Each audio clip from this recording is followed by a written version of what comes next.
Frustration, that's what he was feeling at the moment, frustration. Naruto had left Konoha with pervy Sage on a training trip about 2 weeks ago. He could still remember just how excited he was at the thought of 3 years of nothing but serious training and learning killer jutsu. He would definitely be a step closer to being Hokage after this. Hell, Granny Tsunade would probably even give him hats seeing as how strong he had gotten in such a short period of time. But boy was he disappointed. They had done nothing so far but waste time on Jiraiya's perverted books and so-called research. Naruto had asked for a scroll of some jutsu he could work on, but the Sannin just insisted that he continue to work on his chakra control. Naruto was really losing patience, and the fact that it took 2 weeks to get to this point was quite something for anyone that knew him. He looked at his master, who was walking at such a slow, leisurely pace with a carefree look on his face. The spiky blonde boy grit his teeth at that. How was he going to get strong enough to bring Sasuke back, or even be Hokage for that matter, if he wasn't being trained? How was he even going to impress Sakura-chan or defeat those Akatsuki bastards if he was still weak? He was supposed to be getting stronger at the moment, not waste his time escorting his sensei to peep on naked, unsuspecting women. He didn't doubt for a second that Sasuke team was probably getting way stronger him now.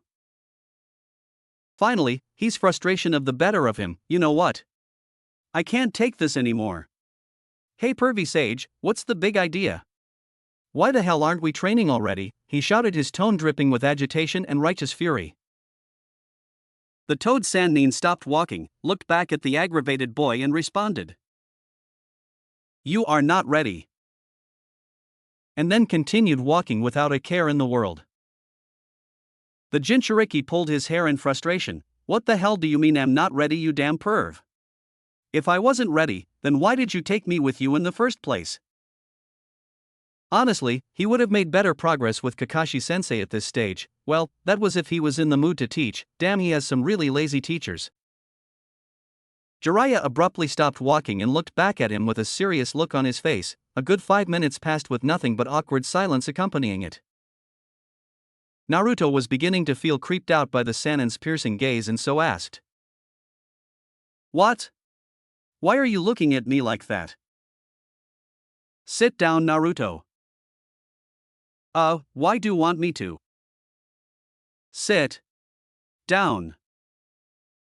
The Toad Sage said those words with the commanding power Naruto had rarely heard from him, and thus felt doing as told without any questions was the right way to go. Jiraiya sat across from him with his hands folded and a serious look plastered on his face. He looked at his ignorant godson and sighed. "Naruto, when I say you are not ready, I don't mean physically, I am talking about mentally. I don't think you're mentally ready to be trained seriously, Naruto," he said in a firm tone. The Jinchuriki looked at him with curiosity. "What do you mean I'm not ready mentally, Aro-sennin?" he asked. "Naruto, you are so obsessed with wanting to live in this imaginary world of black and white where everything is just as simple as it looks, you don't take time to think about what the reality is. You constantly ignore things that are right in front of in search of your own fantasies, and that's something I am not going to tolerate from any apprentice of mine," the Sannin explained. Seeing the blonde's confused look still on his face, the Toad Sage decided to elaborate further. "Alright, let's talk about your teammates for a minute, starting with your precious Sasuke-chan." When he saw the young boy adopt an apprehensive look, Jiraiya couldn't help but sigh again. This boy and his bonds, he thought. "Tell me, why do you want to get back so much?" "Well, because 1, he's my friend, 2, I promised Sakura-chan that I would, and 3, he's lost and he needs someone to bring him back to the good side," the blue-eyed blonde quickly responded with conviction. "Do you think he ever felt the same towards you and your other teammate?" "Of course he does." "Oh really? You once told me that you wanted to surpass Sasuke because he always said that you were the dead last and thus would get in his way, right?" Jiraiya asked, and when he saw the younger boy nodding his head in confirmation, continued. "So Sasuke didn't like you when you were strong, but when showed progress and growth, he challenged you to a fight to put you down and in your rightful place as dead last." "That's not exactly what happened." "Why did he leave?" "He felt he wasn't getting stronger in the Hidden Leaf and that Orochimaru team offered him the power that he craved." "Not getting stronger?" Jiraiya questioned, stroking his chin with a bit of wonder and curiosity on his face. Did you know that the Chidori is one of the most powerful A-rank jutsu in the elemental nations, an assassination jutsu capable of destroying an opponent with one perfect shot? The Toad Sage asked the boy. Yeah. I know just how powerful it is, the Jinchuriki said, holding his chest. He still remembers just how it felt to have the lightning jutsu drove into his chest. Sometimes he even dreamt about it. And I hear he was taught many fire jutsu as well as having a fully matured Sharingan, right? Yes. Are you seriously telling me that having all those jutsu in his arsenal plus more in just the space of 6 months did not make Sasuke one of the most powerful, if not the most powerful genin in the elemental nations? Asked the Sannin. Well, he wants to be strong enough to defeat his brother. And Orochimaru is going to train him so well that he will be able to defeat an S-rank shinobi within the space of 6 months? Damn it, Erosenin, you don't understand. No, you don't understand. You claim this person is your friend and that he is just lost, but look at the facts, Naruto. Everything points to the contrary, said Jiraiya in a serious tone.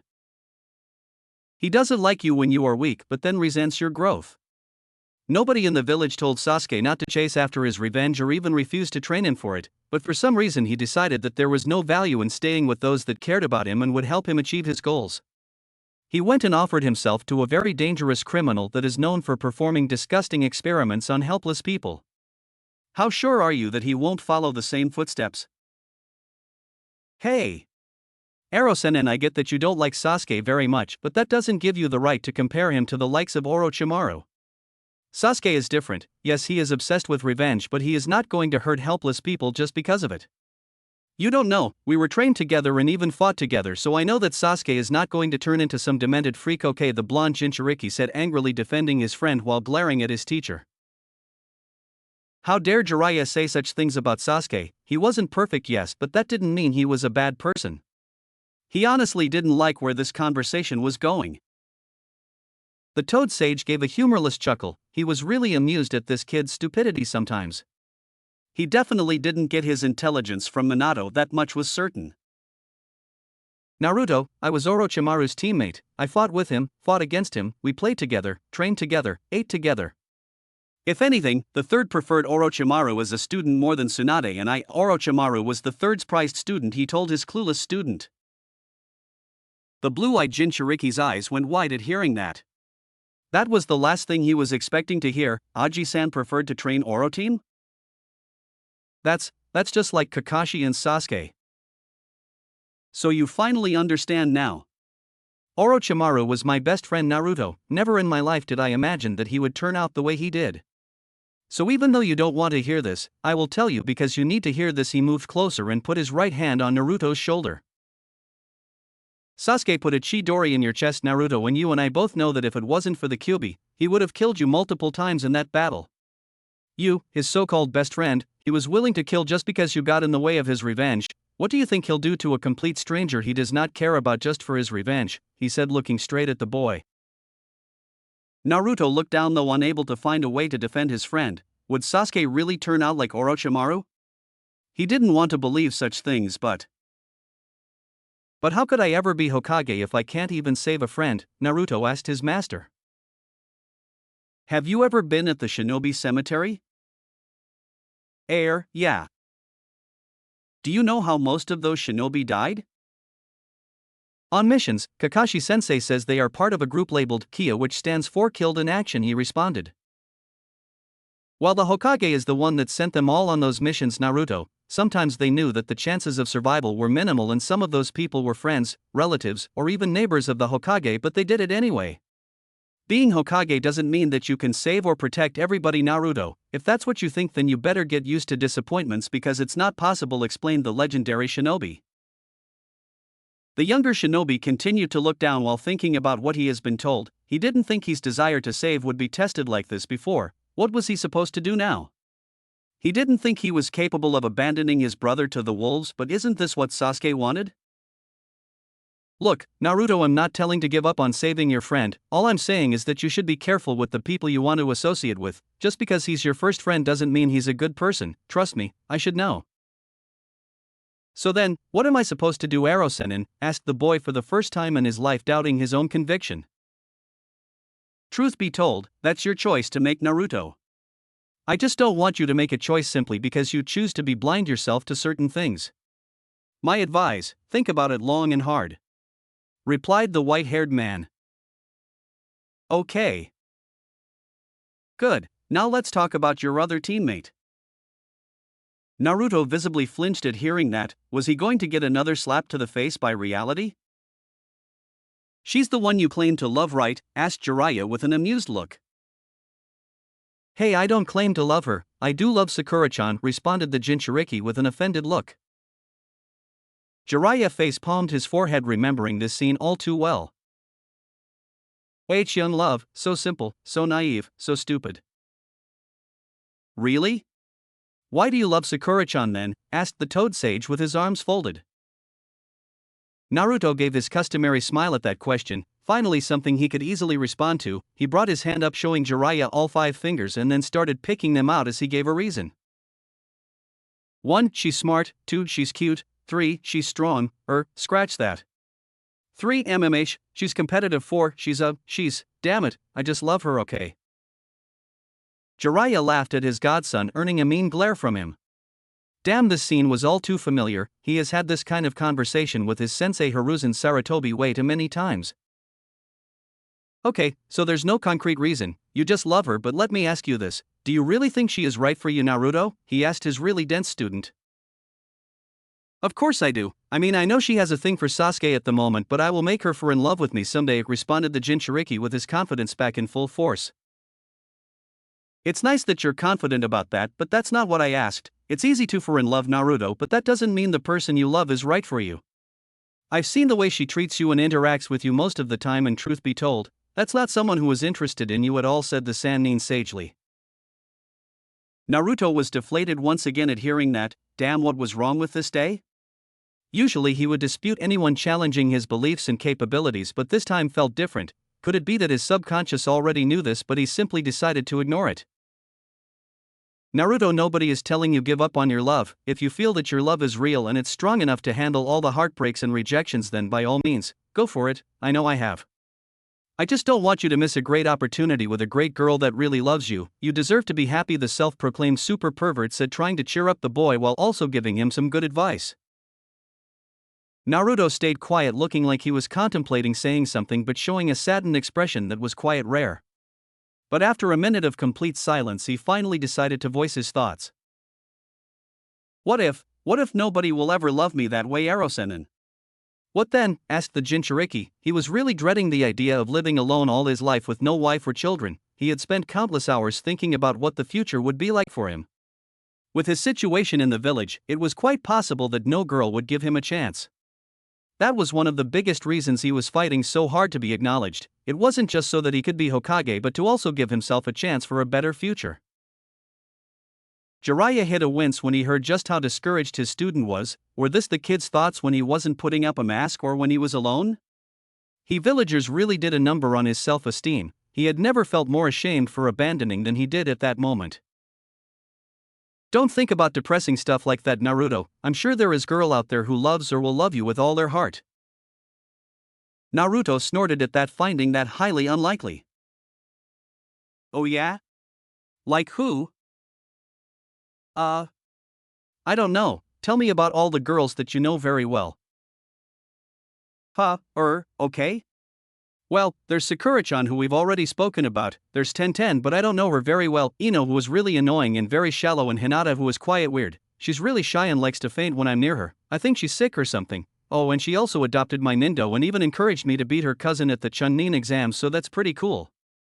Plus sometimes I think she follows me around when she thinks I'm not paying attention. Really weird, replied the clueless dumb blonde. 0_0. 0_0. What? Why are looking at me like that?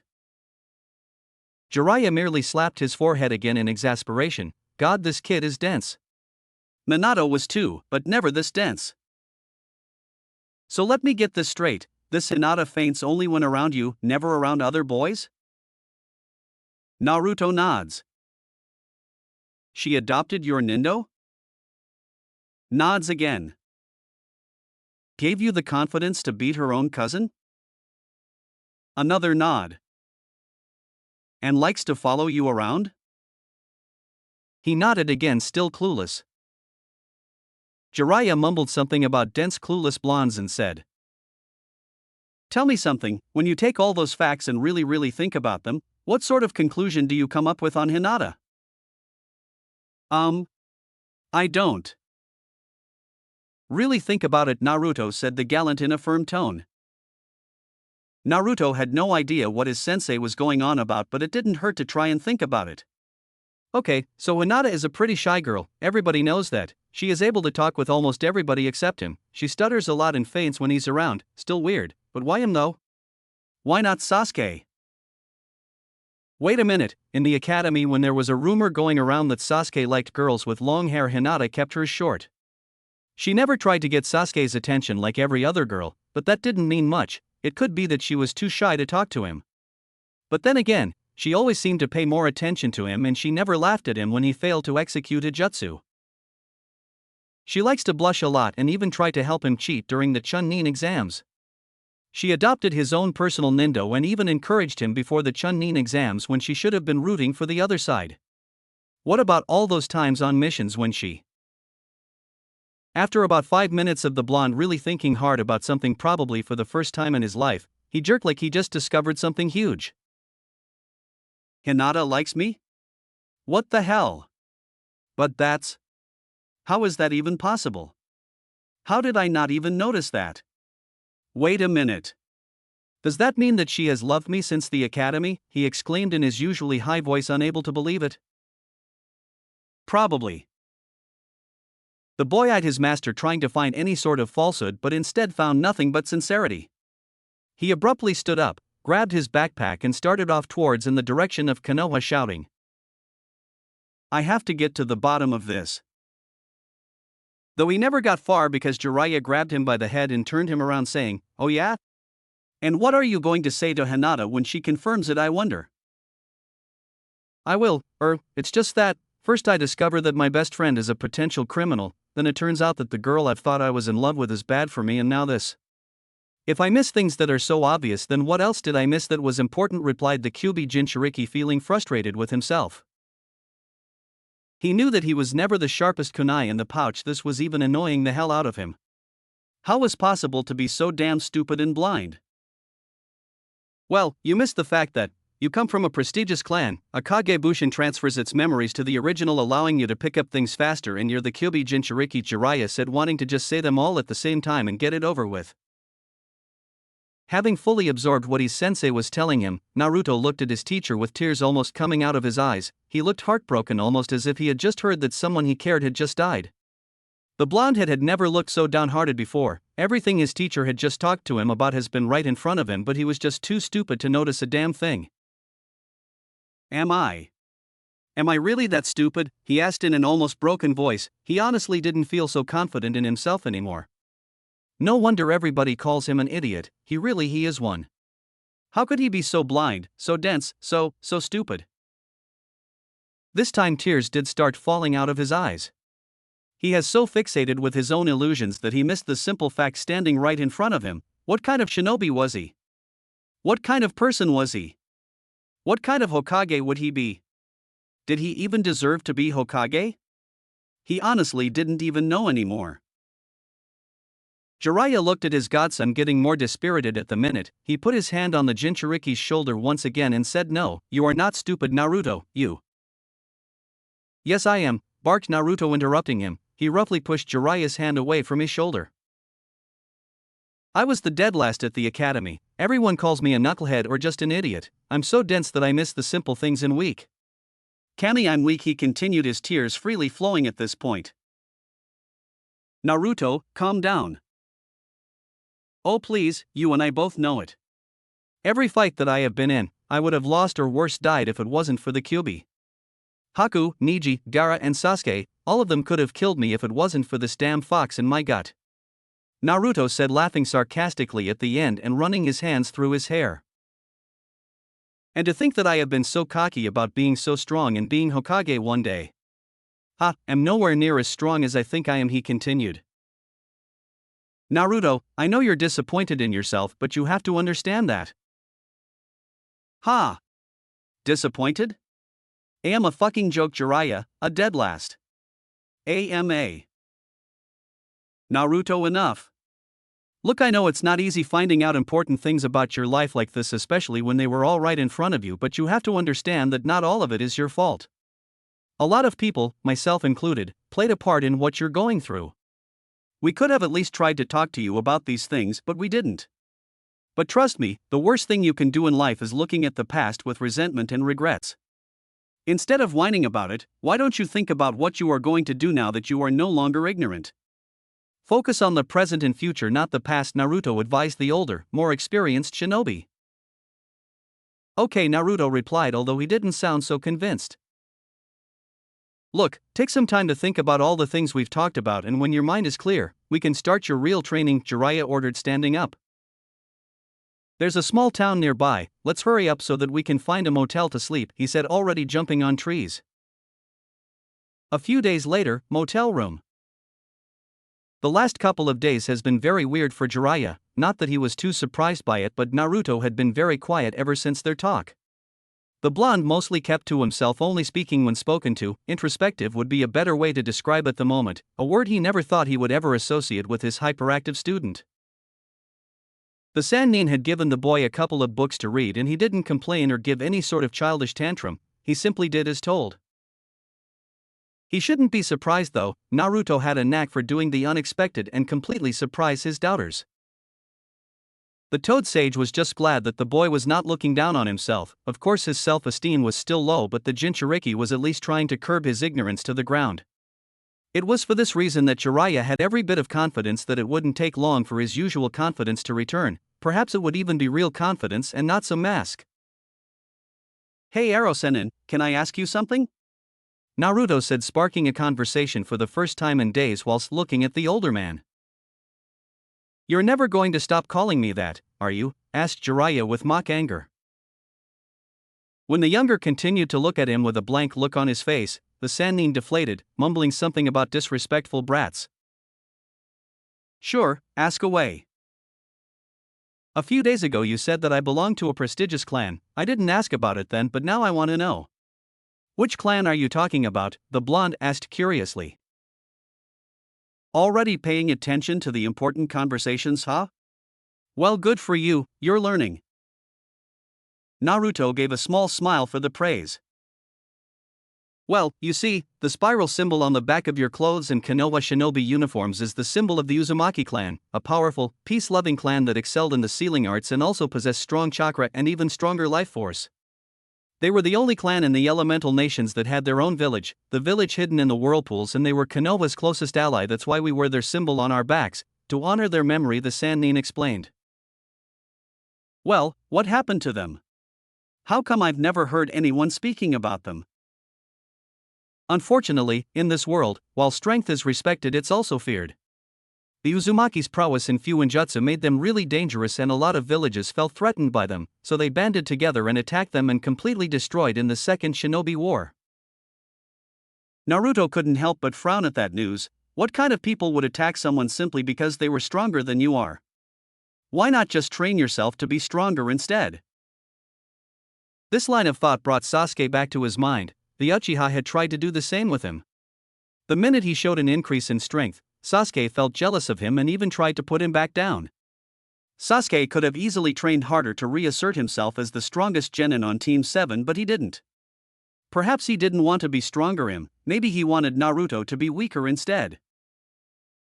He still felt the need to save the Uchiha from himself, but still, he couldn't but wonder if it was even worth it. He was going to deal with the Sasuke issue, that's for sure. Listen, Gaki, I'm sorry that you lost your clan before you even got to meet them, but this should teach you just how cruel the shinobi world really is. Villages do not care about how righteous you are, they only care about strength and how much of it you have. Shinobi villages, especially the Big Five, don't like the idea of any small village rivaling their dominance in the elemental nations. But, they did nothing wrong to them, how can anybody be that cruel? How can anyone wish to destroy an entire village simply because they're good at something? The Jinchuriki said with anger, unable to wrap his head around what he has just heard. That's how it is, sad but true. That's why you need to learn Naruto. You say you want to be Hokage, right? Then you need to understand this world and how it works if you're going to make any positive difference, the Sannin advised wisely. Naruto looked his master for a few seconds, looking like he was contemplating asking him something. It seemed that look did not go unnoticed by Jiraiya as he asked, "What is it? Do you really think I can do it, Hokage? Do you really think I can be Hokage?" the young blonde asked with a bit of hesitation and self-doubt in his voice. Jiraiya looked at his godson with a straight face, but inside he couldn't help but feel worried for him. This wasn't like Naruto. Usually if you castigate him for something, he would just shrug it off and swear to do better next time. But this time was different. It was as if he had just discovered that he was living a lie. Maybe in some ways he was. "Yes, I think you all the capabilities in the world to be Hokage someday," he answered truthfully. Naruto gave a small smile at him. His heart felt warm due to relief and happiness. This was the first time anybody actually openly believed in him to be Hokage. Sure, he has had some people encourage him to do something, but this was actually the first time anybody has said they believed in his dream. He put his hand right where on his heart, still smiling, a genuine smile, and looked at his teacher. "Thank you, Jiraiya." The legendary shinobi responded with a smile of his own. "No problem, Gaki. You know, this past couple of days I've been thinking a lot about a lot of things, and I realized the only reason I wanted to be Hokage in the first place was so that everybody could love and accept me. When I was young, I always saw how everybody in the village talked to, praised, and even worshipped Aji-san, and therefore I decided that I wanted the same. I thought being Hokage would get me the same treatment," the blonde said, giving a bitter smile thinking about his idiocy. "You know, other than protecting the village, I have no idea just what the Hokage does," he finished. "What about now?" I don't know. I guess I just need some more time to think about my life, you know. I want to make sure that what I decide to do in the future is not just because I want to find my own self-worth," he replied. "Good, you have your whole life ahead of you, take all the time you need. Just remember that I'm here for you for whatever you need." The spiky blonde nodded in response. "Hey, I just realized that you said that my clan had its own village and was destroyed way before I was born. Then how did I end up in Konoha?" Naruto asked, hoping it would finally reveal something about his parents. At that, Jiraiya's demeanor changed to nervousness all of a sudden. He knew where this kind of conversation was going. In fact, he had been dreading it ever since he met the kid. "Well, you see, since the Uzumaki clan were allies of the Hidden Leaf, they helped each other in everything: war, medical ninjutsu, seals, business, and even, Jinchuriki." "What?" "The first Jinchuriki of the Kyuubi, Mito Uzumaki, the wife of the Shodaime, was getting old. It was only a matter of time before she would eventually die, so the Kyuubi needed a new host or it would have broken free. Since the Uzumaki possessed strong life force and even stronger chakra, the clan had accepted Konoha's request for a new container and sent his daughter right before the war broke out. She was made the new Jinchuriki and then later on in her got married and had you," the Toad Sage explained. "So you know who they are?" "My parents, you know who my parents are?" Naruto asked. Yeah, I know who they are." Jiraiya responded, scratching his head in the process. "Well, who are they?" the Jinchuriki asked with uncontainable excitement in his voice. The self-proclaimed super pervert laughed nervously, not knowing how his godson will react to his response. "Ha ha, Minato Namikaze and Kushina Uzumaki." "What? I didn't hear you." "Your mother was Kushina Uzumaki, a very beautiful, I just realized, you have some insane pedigree." Jiraiya. The white-haired man sighed, he might as well get it over with. "Your mother is Kushina Uzumaki, a very beautiful, very wild hurricane. Honestly, that woman was as scary as she was beautiful. Anyway, your father is someone you know very well, someone the entire elemental nations knew and feared. He's a war hero and he was also my student, a student I loved like a son, Minato Namikaze," he finally said. Naruto's eyes widened at this. What the hell? Minato is. Are you telling that my father is the Yondaime? Yeah. What, he really believe it? How could it be possible? The Yondaime was the most famous shinobi in the world, a village hero. The Yondaime is the shinobi. But. What the fuck? How many people know about this? Naruto asked with a piercing look at his teacher. Naruto. How many? Sensei, Tsunade, the council, Kakashi, possibly more. So you all knew but not a single person wanted to tell me, the Jinchuriki asked with so much venom in his voice. In fact, he was so angry that his eyes had now turned to slits. Naruto, come down. Fuck that, you bastards knew who I was, who my parents are all along, but just decided to ignore it and pretend like you don't know anything. The Jinchuriki angrily shouted, his teeth, nails and whiskers becoming more elongated and sprouting a single tail of the Kyuubi's chakra in the process. Naruto, calm down, Jiraiya said, walking towards the boy with a restraining seal on his hand. For so long I have wanted to know who gave birth to me, which family I belong to, anything at all that gave me an identity, anything that didn't make me feel so damn alone, and it turns out everyone else knew all along. You all knew who I was but decided not to tell me. You were laughing and smiling at me, but behind my back you were spitting at me and laughing at me, barked the blonde, going on all fours, bloodlust leaking out of him. Naruto, you have to listen to. I'm gonna kill you, the Jinchuriki shouted, lunging at his godfather. Fortunately, the Sannin was prepared for this as he quickly dodged his student's onslaught and then quickly Sunshine next to him and slapped the restraining seal on his forehead. Naruto tried to take the seal off, but Jiraiya was already holding firmly on the motel floor while the seal did its job. This struggle lasted for about a minute until all the Kyuubi's chakra was absorbed by the seal. Naruto, I'm sorry you have to find out this way, but you have to understand. We did it for your own good. Your father had too many enemies. If anyone would have found out who you were, you would have been killed long ago, Jiraiya said, trying to calm down his student. Great, that explains why you didn't tell everyone else.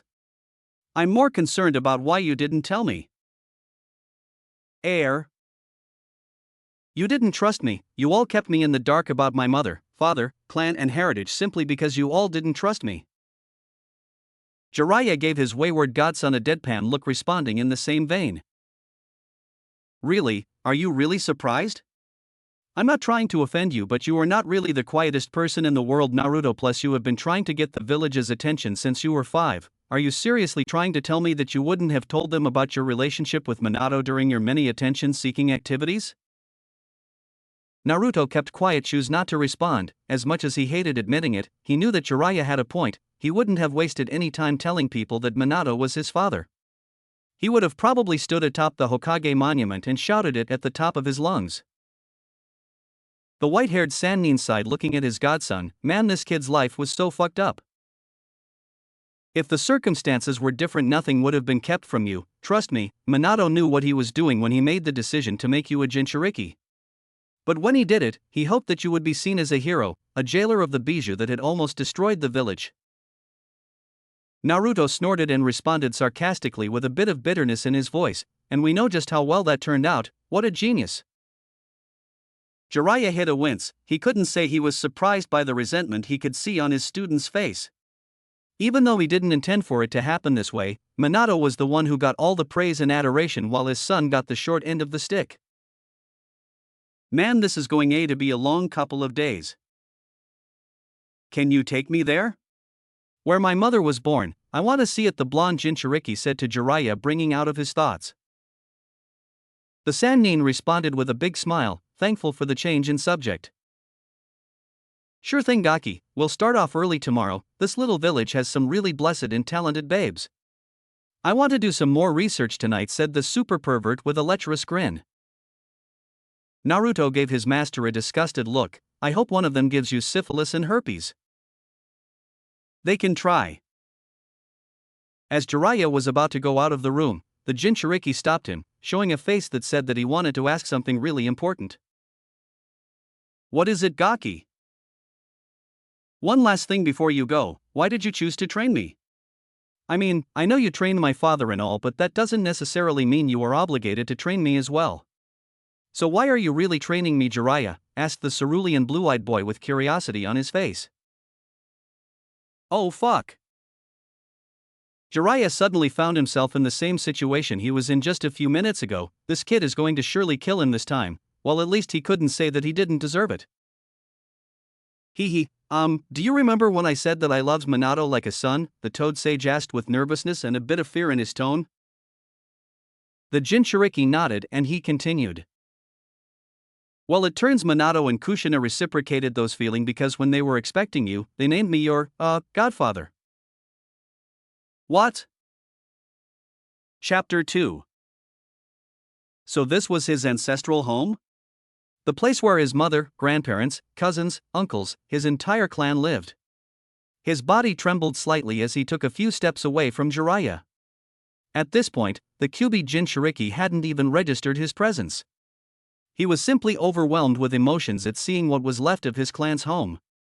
It seems going to Konoha had saved his mother's life. Naruto couldn't help but imagine what it could have been like if he grew up in this place, the place where he wouldn't be an outsider, an outcast, or a demon brat as some would call him. A place where he wouldn't have been looked at with hateful eyes. There was nothing now. Just ruins.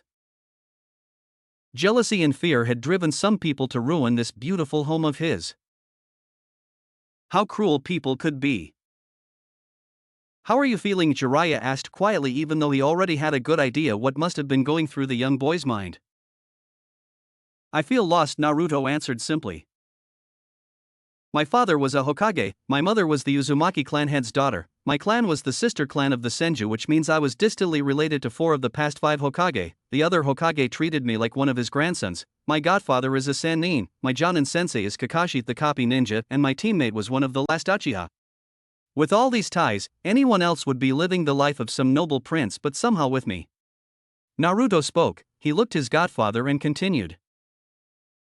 My parents are dead, my clan was slaughtered, our home left in ruins, the village that they served despises me, my godfather abandoned me, my friend put a chidori through my chest, and everyone else knows so many important things about me but were more than happy to keep quiet and preferred to watch from a distance as I suffered. Jiraiya looked away from his student, not knowing what to say. Everything that Naruto was saying was true, and it gave him great shame to admit that. He could have easily given him a happier childhood free of loneliness, depression, and scorn. But he didn't. His cowardice prevented Naruto from getting everything he deserved. Kushina and Minato must have been rolling in the graves with anger and hatred. The Toad Sannin looked away from his student with deep regret and shame in his heart. He wasn't fit to call himself the boy's godfather. But do you know what the worst part of all this is? The Jinchuriki asked his master, not really expecting an answer.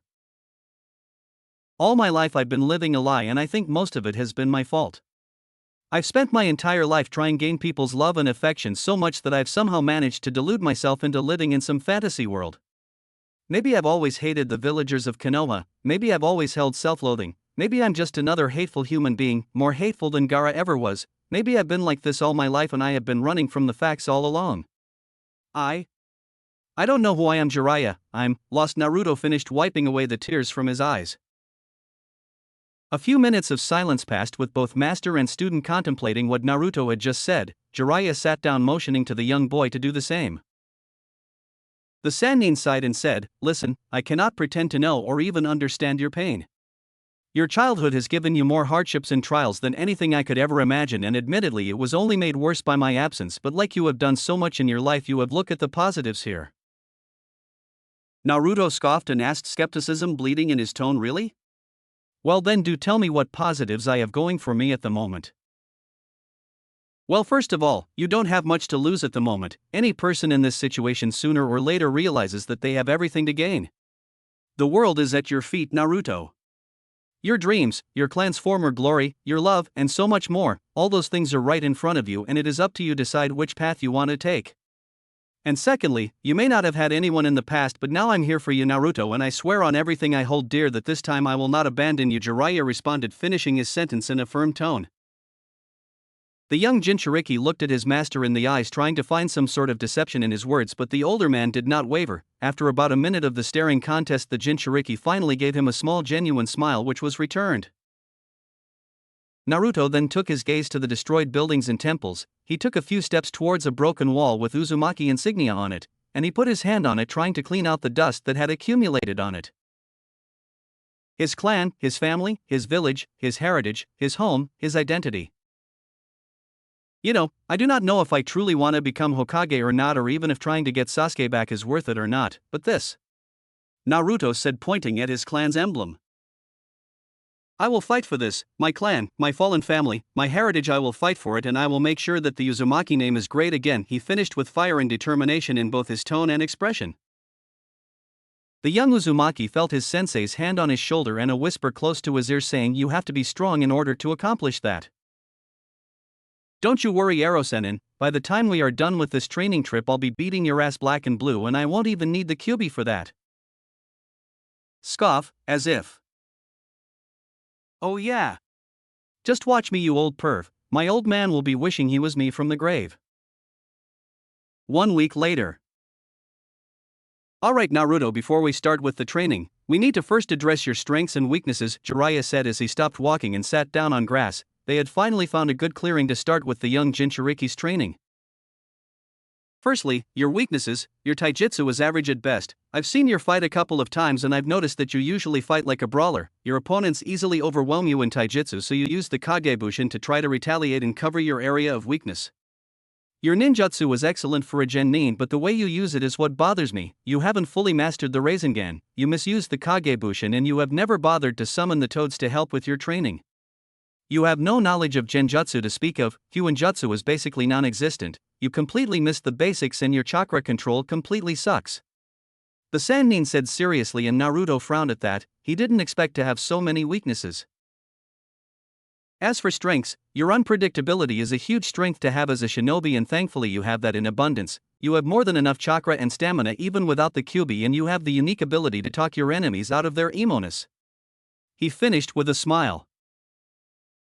"Great, so my greatest strengths are that I'm a walking battery that never shuts up," said Naruto with frustration and annoyance. "If you want to look at it that way, then, yeah." Naruto groaned at his master's response. This was going to be harder than he expected. "Guess we have a lot of things to cover then." "Yep, you still remember what I told you about the Kagebushin?" "Yeah, I do. I even checked it out." "Good, then make about 200 clones so that we can get started." Naruto was all too happy to comply. He was finally getting the training he had wanted ever since he became a shinobi. "Alright, separate them in 2 groups." Jiraiya waited for the Jinchuriki to complete his instructions before he also created 2 clones. "Okay, so this group will work on chakra control, and other one will work on improving the ninjutsu you already have in your arsenal. You will have to master them and know how and when to properly use them before I teach you more ninjutsu. My clones will be there to watch over and give further instructions if need be," instructed Jiraiya. The real Naruto looked at his master and asked, "What will I be doing?" "Make 5 more clones. You need to learn. Have your clones study these books," Jiraiya said, taking out some books from a scroll. "While your clones are busy with other things, you and I will work on your taijutsu and your calligraphy," he finished. Months later. Naruto dodged a punch to his face before jumping over a kick to his midsection from his opponent. His opponent rushed toward him once again, their long yet somehow spiky white hair billowing in the soft breeze. Entering his stance once more, he prepared to defend himself. His opponent threw a fist to his face, which he dodged, following up on his attack with another kick to Naruto's gut, which the blonde blocked but was pushed backwards from the force of the kick. Sticking to the surface of the water, the blonde skidded atop the surface of the water, creating a small wavish path as he disturbed the serene waters.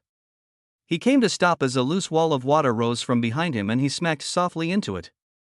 Regaining his bearings, he saw an axe kick descending toward him from his opponent, and the blonde rolled out of the way before attempting to take out his opponent's legs from under him with low kick to his opponent's legs, which the man jumped over.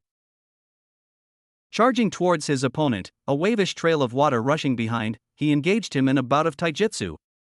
The two were mere blurs to the naked eye as they clashed against one another, throwing punches and kicks in speeds that were impressive to look at.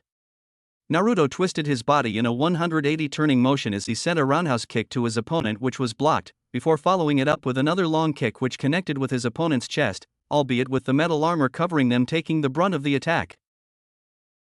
His opponent responded with a knee to the gut and a kick to the face of the blonde, which he blocked with both his arms. Leaping backwards to put some space between himself and his opponent, Naruto assessed the situation. Currently, he and Jiraiya were sparring atop the water, and the blonde was looking a little worse for wear. He was bruised, battered, and starving, but the latter could wait. The weights he was wearing didn't help either, as they made it difficult for him to move faster and restricted him. He was panting harshly, a river of sweat flowing down his face, showing the exercise was making him work up a sweat. It had been 5.5 months since his training with Jiraiya had begun, and it had only intensified by the day.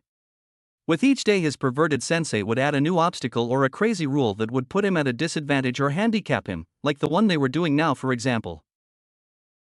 The man had decided to add weights to his clothing, and right now the blonde was fighting not only the redhead but was fighting with every muscle fiber in his body to prevent himself from sinking into the cold water below him. This was another one of Jiraiya's self-created training exercises, where he had to stand and spar atop the water while wearing 150 pounds weighted metal plates all over his body. Although it was troublesome, the effects and results of this particular exercise were extraordinary and astonishing, and well worth the trouble.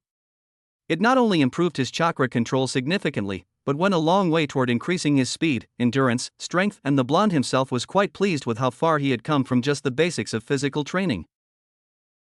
That, though, didn't mean he neglected his studies, spiritual and cognitive training. No, he read every book and scroll he could get his hands on to improve his grammar and vocabulary, and Jiraiya also dedicated some of his time toward teaching him calligraphy, and the blonde recognized that the efficiency, control, calamity, and elegance that went into the art calmed him down significantly. Naruto dodged his opponent's punch, retaliating with one of his own which connected with his opponent's face, and instead of having them reeling on the ground in pain, they simply puffed out of existence in a cloud of smoke. The blonde was praising the genius which had developed the jutsu. Whether used by his opponent or not, he could not deny the fact was arguably the greatest jutsu ever created. Unlike the Bushin no Jutsu, which had been a bane of his existence in his short time in Konoha's academy, this jutsu favored high chakra usage and practically no chakra control at all. The former which he had in spades, and the latter which he had impeccably improved in. His thoughts, however, were interrupted when Jiraiya appeared, delivering a brutal axe kick on his shoulder, though instead of wincing he simply grinned and made a rat sign. Super explosive clone jutsu, he said, going out with a huge explosion. As the real Naruto was heavily panting, he couldn't help but feel a sense of dread creeping up inside him. He knew full well that the Jiraiya he had blown up was also a clone, and if the past few months were anything to go by, he was in for a world of hurt if he dropped his guard even for a bit. Ever since he had started this serious training 6 months ago, he had finally understood why Jiraiya was so feared and respected around the elemental nations. The Sannin did not allow Naruto to gain any false confidence in anything they did. He would tear down the Jinchuriki piece by piece, give him a brutal beatdown, and admonish him for making foolish mistakes. All in all, Naruto had finally understood that if Jiraiya was taking anything serious, mediocrity was not accepted. All of a sudden, Naruto felt his feet being dragged down deep underwater. He tried to fight it off but was given a brutal uppercut for his troubles, sending him flying upwards. He quickly formed a Rasengan in his right hand, knowing that Jiraiya would appear. Just as he predicted, the Sannin appeared above the Jinchuriki and quickly caught the hand holding the A-rank jutsu. The man punched the boy in the stomach brutally, making him spit out some blood, then pummeled him to the ground. The power of the attack was enough to send Naruto crushing back into the water. "That's enough for now," Jiraiya said with a small smile, obviously happy with his student's progress so far. 2 years later, Naruto jumped back, avoiding Jiraiya's punch, which crashed into the ground, creating a small crater. Naruto dashed towards while the Sannin's fist was still planted on the ground. He swung his right foot, attempting to land a kick on Jiraiya's face. Jiraiya sensed the attack and looked up. He positioned both his hands and blocked the kick. The kick had so much force that it pushed Jiraiya back and made him wince. Naruto continued his assault by raising his other foot. He swung it and attempted a roundhouse kick at his opponent. The kick came at Jiraiya with so much speed that he could not avoid it. His hands were still recovering from Naruto's previous kick. He only managed to bring out one hand to block the kick. It was not enough, as the kick sent him flying. Naruto did not give Jiraiya time to recover as he appeared above him. He applied wind chakra to his fist, preparing for a bone-cracking punch. He punched Jiraiya to his chest, sending him crashing down like a bullet. As soon as Jiraiya hit the ground with a loud crash, Naruto noticed that there was something wrong. Jiraiya was too powerful and experienced to be caught that easily. Genjutsu? Naruto thought to himself. He held a single hand seal, Kai, he muttered, and dispelled the illusion. He sensed something from behind. Spinning around, Naruto saw Jiraiya dashing at him at fast speeds. Naruto could do nothing as Jiraiya's knee crashed into his gut. Jiraiya added to the assault with a powerful punch to Naruto's face. The punch sent Naruto in flight. Naruto recovered quickly before he hit something and flipped in midair. He landed on the ground in a crouched position before standing up and looking at Jiraiya impassively. "It seems I'm still having some trouble with genjutsu if I was caught that easily," Naruto stated. Jiraiya nodded. "You are getting good at detecting it though," he commented. It was indeed true, Naruto had become good at detecting his illusions. When they started training, Naruto did not have any skills at genjutsu. He could be caught in one for the whole day and still not be able to recognize that he had been caught in a genjutsu. Naruto said no word any further. There was no need for him to say anything, but he made a mental note to work on genjutsu later on. He got into his taijutsu stance and prepared to face Jiraiya once again. Both opponents ran towards each other and clashed in between. Jiraiya attempted a high roundhouse kick at Naruto. Naruto saw the attack coming and crouched down, dogging Jiraiya's kick. He spun around and attempted a leg sweep on Jiraiya. Jiraiya was too experienced to be caught by something like that. Thus he jumped up to avoid Naruto's leg sweep. While still in flight, Jiraiya flashed through hand seals, gathering enough chakra for his jutsu.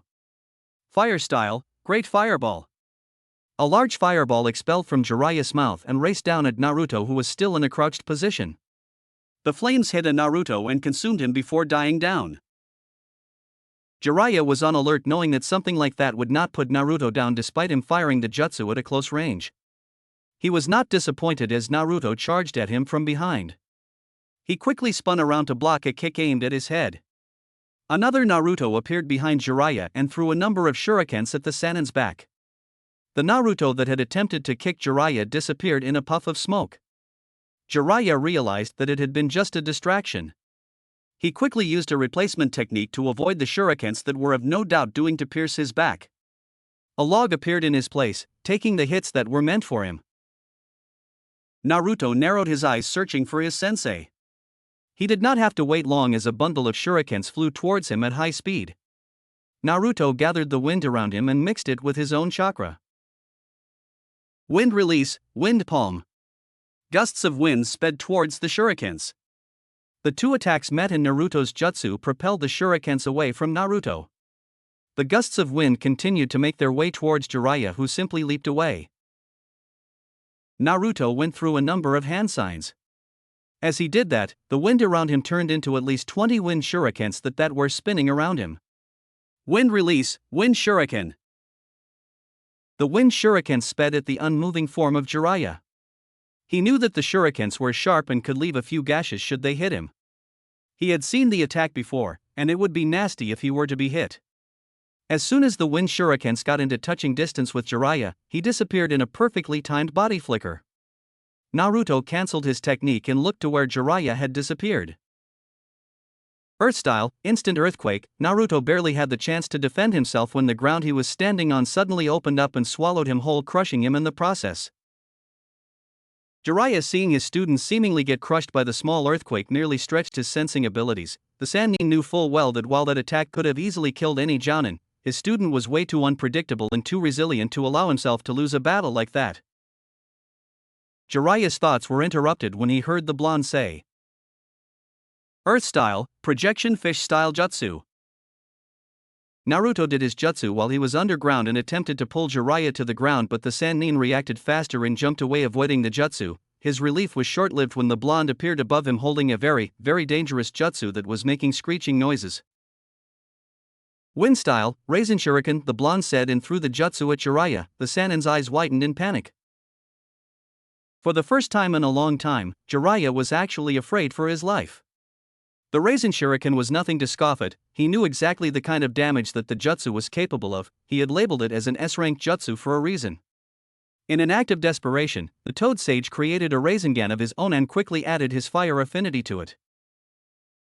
Fire style, Rasen Infernal, he said and quickly threw the burning jutsu at the Raisin Shuriken, hoping that they will cancel each other out. though he quickly realized his mistake when he saw the two jutsu combine and therefore create the biggest fire he has ever seen in his life, barreling down on both student and master. Naruto went through several hand signs and then clasped his hands together and released a wave of chakra. Sealing art, chakra barrier. Naruto muttered as a barrier erected around him. The barrier was orange, taking the color of Naruto's chakra. It did not cover a wide area, it did just enough to shield Naruto. The fire hit the barrier but was unable to break through the barrier, while Jiraiya used multiple body flickers to get away from the fire. Jiraiya sighed slightly with relief and was about to attack the blonde again when he sensed something on the ground about 5 meters away from him. It looked like a normal Rasengan, but it was glowing, so Jiraiya immediately recognized the jutsu. Shit, he had already planted the Rasen bomb, he thought, and quickly used another body flicker to escape before the jutsu exploded, leaving a huge crater on the ground. Jiraiya went through a set of hand seals, fire style, dragon breath, he said, and then expelled a jet stream of hot and intense flames towards Naruto. The flames sped towards Naruto with amazing speed. Earth style, mud wall, the blonde said, creating a huge wall that blocked the fire jutsu from reaching him and burning him alive. His celebrations were not long, however, because while he was still holding up the wall, Jiraiya appeared behind him holding an Odama Rasengan. Without looking back, Naruto quickly created a seal-less clone that formed an Odama Rasengan of its own and clashed with Jiraiya's while he was still dealing with the fire. When the flames died down, Naruto deactivated his earth jutsu and charged at Jiraiya. They engaged in a fierce taijutsu battle that ignited sparks around the small training ground. Naruto was faster than Jiraiya, but Jiraiya had the power and the experience to predict Naruto's attack. This only made the battle even fiercer than it had been, as none let their guard down. Punches and kicks were thrown at one another, which were each being either blocked or dodged. Well, that was before Jiraiya suddenly blurred out of sight and appeared behind Naruto, and positioned a kunai on his neck. Jiraiya was alarmed when he felt a sudden rise of chakra from Naruto. The Naruto suddenly exploded to gusts of winds. The explosion caught Jiraiya, giving him multiple cuts on his front and sending him flying away. Jiraiya recovered quickly and flipped twice before landing on the ground on his feet. The moment he landed, he felt a spike of chakra from Naruto. The said blonde appeared in front of Jiraiya with a Rasengan on his right hand. Rasengan! Naruto yelled as he tried slamming the Rasengan on Jiraiya's gut. The Toad Sage was saved by his experience by leaping sideways from the attack. Naruto missed and his Rasengan slammed the ground, creating an explosion. The explosion was just a testimony to the power of the Rasengan. As the lifted debris cleared, a rather large crater was formed in the middle of the training ground, and Naruto was standing still in the middle of the crater, panting slightly. Jiraiya stood not far away from Naruto, his clothes tattered because of the explosive clone that hit him, but he was otherwise okay if not counting his slightly labored breathing. Despite it all, Jiraiya couldn't help but give a proud smile to his student. He had truly grown since they started their training. He had expected Naruto to be a powerhouse, but those expectations were blown to pieces every time he sparred with the blonde. In just 2.5 years, the blonde had gone from a weak, loud, and obnoxious child to a warrior capable of going toe-to-toe with him, a Sannin. This definitely confirmed it. He was the greatest shinobi teacher of all time. Nobody, not Orochimaru, or Sarutobi, or Hashirama, or even Tobirama, could claim to be better than him at this. I mean, sure, Sarutobi had taught the 3 Sannin, but he taught a Rinnegan wielder, the Yellow Flash, and another S-rank shinobi in the making. He would bet anything that Naruto would not only surpass his father, but he would also achieve more for the world than anyone would even imagine. Alright, Naruto, that's enough for now, the Toad Sage said, walking towards the blonde. When he was within an arm's length of the boy, he put his hand on the boy's shoulder and gave him a warm, proud smile. I am proud of you. A week later, Mount Myoboku. So this is where all the toads live? Naruto asked, looking around with fascination. Never in his life had he ever imagined that the toads were living in such a beautiful land. Amazing, isn't it? Jiraiya said, knowing exactly what the Jinchuriki was thinking. Why yeah, I mean, wow. So this is the Naruto I have heard so much about, Naruto heard someone say, and when he turned his eyes to the source of the voice, he was surprised to find 2 short yet old-looking toads staring at him. Who are you? Well, please excuse my manners, this is Shima-chan and my name is Fukasaku and I'm going to teach you Sage Mode, the now identified Fukasaku said. Pa, I will go get some food for Naruto-chan. He has to taste my delicious food before he begins his training, Shima said looking at her husband. Fukasaku just nodded, he did not want to deal with his wife now. Naruto was more important. Follow me, Naruto-chan. Naruto crouched out of the small house and followed Fukasaku. They went to a clearing, which had statues of large toads. Naruto just walked over enjoying the cool breeze that washed over him. The air around him was enjoyable and not the same as the air he breathed at the hideout. The arid village of the toads felt natural. Fukasaku ordered Naruto to sit down while he stood staring at the blonde with a serious look on his face. Before I even begin to teach you senjutsu, you have to know the risks, he said, making Naruto raise a brow. Learning senjutsu requires you to absorb chakra from nature and balance it with your own physical and spiritual energy. The chakra you absorb from nature is extremely powerful. Absorbing too much of the chakra or not having too much control of the chakra will turn you into one of those, he said, pointing at the statues that seemed to decorate the area. Naruto was certainly not expecting something like that to be as the risk of learning senjutsu. Jiraiya had said senjutsu was powerful. Naruto now could conclude that nothing of great power did not come easy to achieve. Nevertheless, for great power to be achieved, one had to deal with the risks. Do you still want to train even when knowing that you can die? Fukasaku asked. Yes, I have never been the one to back down from anything, Naruto replied with a smile. Fukasaku smiled. I thought you might say something like that. He then instructed Naruto to sit beside a waterfall. That was what Naruto thought, but it was not actually water that was flowing but oil. To be able to absorb natural energy, you must be able to be one with nature, feel nature and hear nature, he said as Naruto took a meditative pose. Getting in touch with nature should be easy for given that you meditate a lot, he said. Is it possible to train somewhere else in the elemental nations other than here? Naruto asked. Fukasaku nodded, yes. However, due to the risks you have to train here. This oil helps you to absorb nature chakra easily. It is only found here and cannot be found anywhere, he said. They poured the oil on Naruto. When you absorb too much chakra, I will hit you with this, he said as a black stick suddenly appeared on his hand. This stick will force natural chakra out of your body when the process of purification begins. With those things said, Naruto began his senjutsu training with the Toad Sage. Jiraiya looked at the toad, gave him a nod. He talked to them to train Naruto in senjutsu, and while they had expressed their concerns about the Jinchuriki being too young, Jiraiya had still managed to convince them that the boy needed all the strength he could get. He told them about the Akatsuki, the danger they posed to Naruto's life, so they toads finally agreed, knowing that they could lose another summoner if they didn't train him.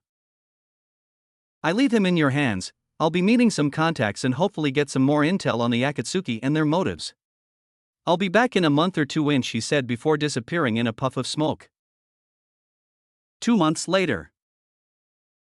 I'm impressed. Getting a grasp of Sage Mode at such a young age is quite a feat. Meeting a young one who can stay still at all is rare enough, but sensing and absorbing natural chakra is near impossible, Fukasaku said, bringing his stick back into his clock. Thanks, Fukasaku-sama. I can't wait use this to beat Jiraiya's ass. He'll be so jealous that I managed to master Sage Mode while he failed, Naruto replied with a shit-eating grin. Oh ho ho, mastered, eh? I'd say you have a ways to go before you've mastered Sage Mode. What kind of enemy would let his opponent sit there and charge up energy for 10 minutes? As it is now, your Sage Mode is useless in combat, said Fukasaku. Well, what else can I do, huh? You said it yourself, one must be absolutely still when gathering natural chakra, or risk losing control and joining these poor fools who tried and failed, said Naruto, gesturing to the surrounding statues of toads in meditative poses, those who had failed their Sage Mode training and paid the price. Yes, one must be still when gathering natural chakra, but not when using it. And it's child's play for one sage to give natural chakra to another sage. Using a technique I developed for just such a use, the Sage Art, Amphibian Technique, Shima and I confuse with you. We gather the natural chakra while you do the fighting in Sage Mode. Pretty useful, huh, said Fukasaku, obviously pleased with himself for creating such an amazing technique. Meanwhile, Naruto was imagining what a fusion of himself and Fukasaku would look like, his mind conjuring monstrosity after monstrosity for to be horrified by. Seeing the look on his face, Fukasaku quickly explained. It's not an equal fusion. It mostly looks like we're just sitting on your shoulders. Naruto let out the breath he had been holding in relief. Fukasaku quickly jumped on his shoulder and began the technique. It didn't last long as the small toad was violently ejected from his perch. Fukasaku picked himself up and began thinking as to why his wonderful technique had failed so catastrophically. He came up with nothing and decided to try again, brushing off Naruto's concern for his well-being. Upon attempting the amphibian technique again, the jutsu seemed to work as intended for an instant. I refuse to share this cage with some pathetic little frog. Out! And the instant was gone, as Fukasaku was launched across the clearing once again. This time, however, he had a much clearer idea of what had gone wrong. Pa! Are you okay? Asked Naruto in concern. Yes.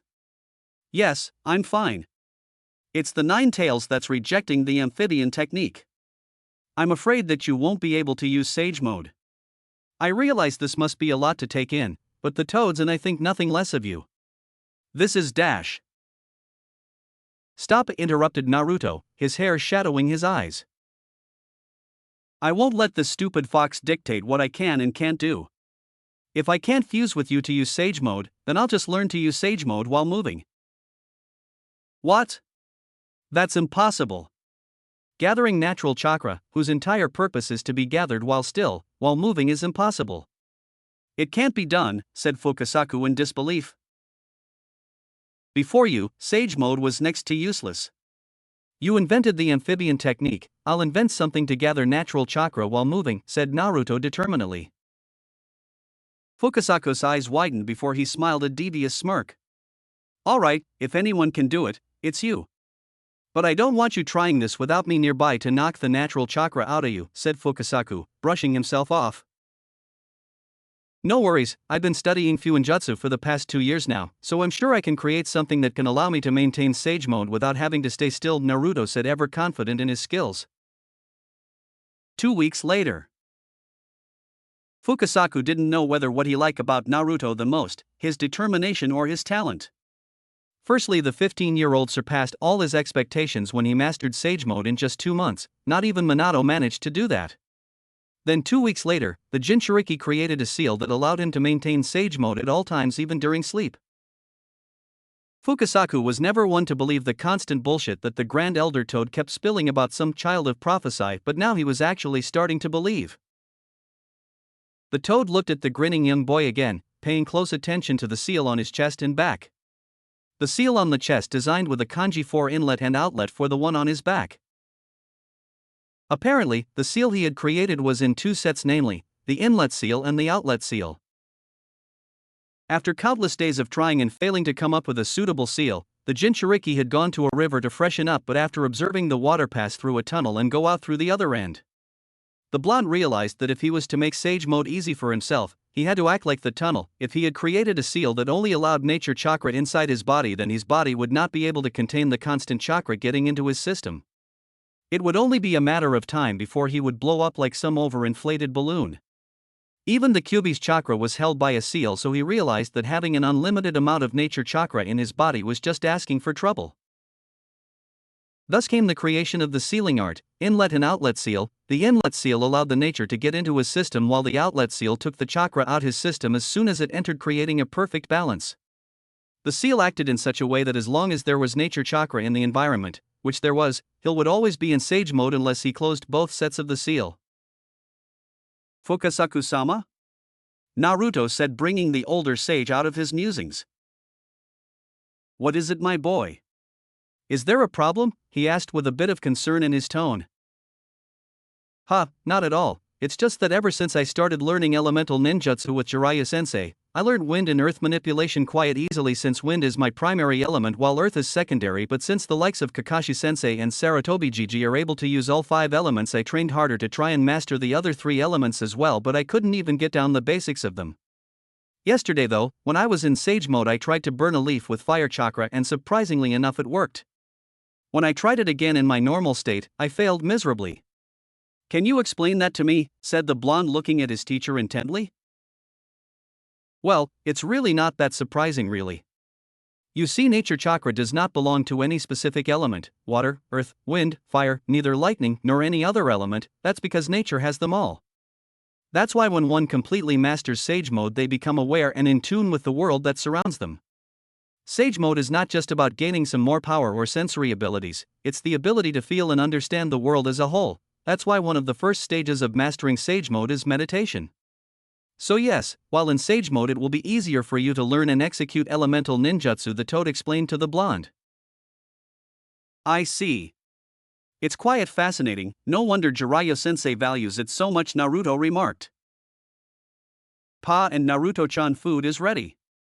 This time I cooked a lot cause I know that you two must be really hungry, Shima said, approaching master and student. While Fukasaku's face showed an excited grin, Naruto couldn't help but pray for Jiraiya's immediate return. He was really getting sick and tired of eating bugs and caterpillars all day. The real and complete sage. Natural energy is energy that can be collected from the atmosphere and terrain. If one can collect the natural energy from around them and combine and balance it with the spiritual and physical energy that makes up their chakra, they can become sages, allowing them to use senjutsu and enter Sage Mode. Due to it being the energy of the planet, if the world's natural energy is interfered with, powerful natural disasters ranging from earthquakes to tornadoes occur instantly. Mastery over such energy, whether mild or complete control, is an ability almost all shinobi would dream of having under their arsenal, but like all things that are truly worth possessing, it takes hardest of training sessions: the blood, sweat, tears, meditation, concentration, and pushing your body to the absolute limit, breaking those limits while creating new ones. And when it's all said and done, very few shinobi have ever managed to truly master senjutsu. Some shinobi were known to use jutsu that utilize nature energy, but that's not the same as mastering nature energy. In fact, out of the hundreds of shinobi that have tried to master senjutsu, only Hashirama, Jiraiya, and Minato were known to have mastered the power of senjutsu, and even then the last two had never truly completely mastered it.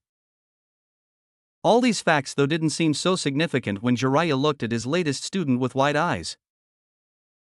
Sage Mode, a technique that he had spent years upon years trying to fully master, a technique that Minato, a once-in-a-lifetime genius, could only use for less than 5 minutes, and yet his son, the so-called dead last of his class, had somehow managed to not only master senjutsu but also figured out a way to maintain it at all times. I see, can't believe it, the Sannin sage said, walking around Naruto in circles like he was trying to confirm that what he was seeing was real. Well, I'm just that impressive. Suck it up, Naruto responded smugly, still in Sage Mode. Honestly, he has yet to deactivate the seal since he created it. Impressive indeed, he has shattered all my expectations and then some, Fukasaku remarked, standing next to the two summoners. Why yeah, he's managed to surpass me. It really is unbelievable, Jiraiya said, obviously agreeing with Fukasaku, while Naruto merely stood there soaking up the praise like a sponge. Damn right, Erosenin, I told you I'll be more powerful than you by the end of this training trip, he said. Ho ho, I said that you've surpassed me. That doesn't necessarily mean you're more powerful, Blondie. You're 100 years too young to hold a candle to my awesomeness. You wanna test that, perv? The younger sage challenged. Fine. I've always enjoyed putting my foot up some wannabe's ass, but I'll particularly enjoy this one considering you'll have no excuses to give afterwards, Jiraiya said, already in a fighting stance. It goes both ways, sensei. Alright, enough you two. Geez, and you're supposed to be our strongest summoners, Fukasaku chided playfully before master and student could start their brawl. Before I forget, Naruto-chan, and I made this for you, we hope you like it, he said, presenting Naruto with a black cloak with flames at the bottom and kanji for sage written in red at the back with an Uzumaki swirl just on top of it. Wow, thanks a lot, Fukasaku-sama, Naruto said, happily hugging the cloak. It was obvious to both Toad and Sannin that the blonde didn't get much presents. Hey, wait a minute. Minato and I were sages way longer than this squirt. How come you didn't give us anything? Asked Jiraiya. Because Minato-chan and you didn't master senjutsu the way Naruto boy has, and what's more, he did it in just a month and a half, responded the elder Toad, while Naruto snickered, earning himself a glare from the older sage. Naruto-chan's accomplishment makes him our first complete sage, he finished, giving the said blonde a proud look. Yep, that's right, me, Naruto Uzumaki, the one and only real Toad Sage. Unlike those other fools, the blonde gloated, gesturing to the surrounding statues of toads in meditative poses, those who had failed their sage mode training and paid the price. His boasts, though, were interrupted when he felt a pole coming down on his head with enough force to sink a nail into metal. Stop disrespecting your predecessors, fool. They might have failed to master Sage Mode, but they were still Toad summoners just like you, Fukasaku scolded, putting the pole he was using to beat the extra nature energy out of him down. Oh, okay, I'm sorry. Geez, Naruto, placing his hands on his bruised head, that was definitely going to leave a mark. Anyway, before you go, why don't you go and thank Ma personally for being a good host? She was very excited and proud of you that she prepared a huge congratulatory banquet. The Toad set his eyes seeing stars while he salivated at prospect of an all-you-can-eat feast. Fukasaku was so excited that he failed to notice the panicked and horrified looks on his two students. Well, unfortunately I had already eaten before coming here, Jiraiya lied smoothly, patting on his stomach for emphasis. Well, why you see I. Come on, one true sage, you wouldn't want to keep Shima-sama waiting, would you? Don't be disrespectful, the Sannin said, interrupting Naruto's mumblings. The younger blonde glared at his master, giving him the finger, only for the Sannin to respond with a cheeky thumbs up and an enjoy yourself look. Go fuck yourself, sensei, the blonde said, verbalizing his earlier thoughts. A week later. Ever since Orochimaru killed Sarutobi sensei, Jiraiya has never felt so pissed off before. He was really boiling with so much rage that he felt like putting his hands around his blonde companion's neck and strangle him to death. He gave a death glare to his student, who was doing an amazing job ignoring him as they walk away from a small village in the land of honey, having run out of supplies and everyday necessities. It was during his everyday research sessions when his student, his stupid student, his fucking asshole of his student, decided to go to the bank and somehow managed to withdraw half of the Sannin's money and deposit it in his pathetic little account. Seriously, half? That's about 45 million Ryo. Kages didn't have that much money in their account, not even Anoki, who has been in that damn sit for almost half a century. If he had only withdrawn $1 million or $2 million, the white-haired sage wouldn't have minded much, but 45 fucking million Ryo. He looked at the direction of his student, who was spotting an obnoxious grin. Right then and there, Jiraiya was really tempted into smashing a Rasengan on the back of Naruto's stupid head. The silence went on for about 5 minutes until Jiraiya finally exploded. Why the hell did you steal so much of my money, you stupid brat? He shouted. Meh. 0_0. 0_0. The Sannin's left eye twitched with annoyance as he continued staring at his student. Naruto, I swear to you, I'm going to beat the living shit out of you if you don't give me a proper explanation. Now talk, he threatened. TSK, Arrow Sennin, 3 years ago maybe that threat would have had me shaking in my pants, but today, with my perfect sage mode, your old ass cannot keep up, the young sage said, giving him that annoying unbearable grin. Arrogance. Sure, a few days ago master and student had gone toe-to-toe in a full-blown spar, and in the slightest of margins, the blonde, assisted by his sage mode of course, managed to topple the Sannin. Goes to show much the blonde had grown since they started this training trip. Still. I still want a reason, you blonde bastard. It will be useful when I start restoring my clan, plus I need a new apartment. A real sage cannot live in such a place. Will you stop with the real sage bullshit? Heh, jealous sensei? Jiraiya merely mumbled about disrespectful arrogant brats as they continued walking. But did you have to get so much money? Half of that amount is enough for restoring 2 clans and more than enough for 2 whole lifetimes, the veteran shinobi said. Which should mean that it's more than enough for 1 per, the student countered. I got a spy network to run. And whores to visit? Exactly. Well then, consider it punishment for taking a 15-year-old to a brothel as his birthday present. Honestly, how irresponsible can you get? Naruto scolded. Humph, last I checked you enjoyed yourself immensely, Jiraiya retorted, giving his student a pervy grin. Naruto looked away from his sensei, his face containing a blush that would make Hinata proud. I'm a teenager with raging hormones, what the hell did you expect? Besides, that's really not the point, responded Naruto, making a silly excuse for himself. It's exactly the point, making some pathetic excuses for yourself, especially when we both know just how much you enjoyed it, is quite retarded. Whatever, Arosenin, it's just that I'm still trying to figure out a way to properly deal with Hinata's feelings for me when we go back to Konoha, so you paying some random horse to flash their D-cup-sized titties at me is not helping things, said the Jinchuriki. There's nothing to worry about, Squirt, just tell her to flash her tits to the one and only complete Sage, and if you like them then she's as good as yours. Besides, from my experience, shy girls are quite freaky in bed, the Sannin said, whispering the last part of his sentence with a perverted giggle, obviously remembering something that would give even Orochimaru a bloody nose. I'm serious, you stupid perv, can you not think with your dick for once? Naruto angrily shouted, his face going red from the unwanted, wanted images his brain was creating. Stupid hormones. I am being serious, and that face of yours is already clear proof that you're also thinking about it, said Jiraiya, his ever-existing smirk on his face. You're impossible.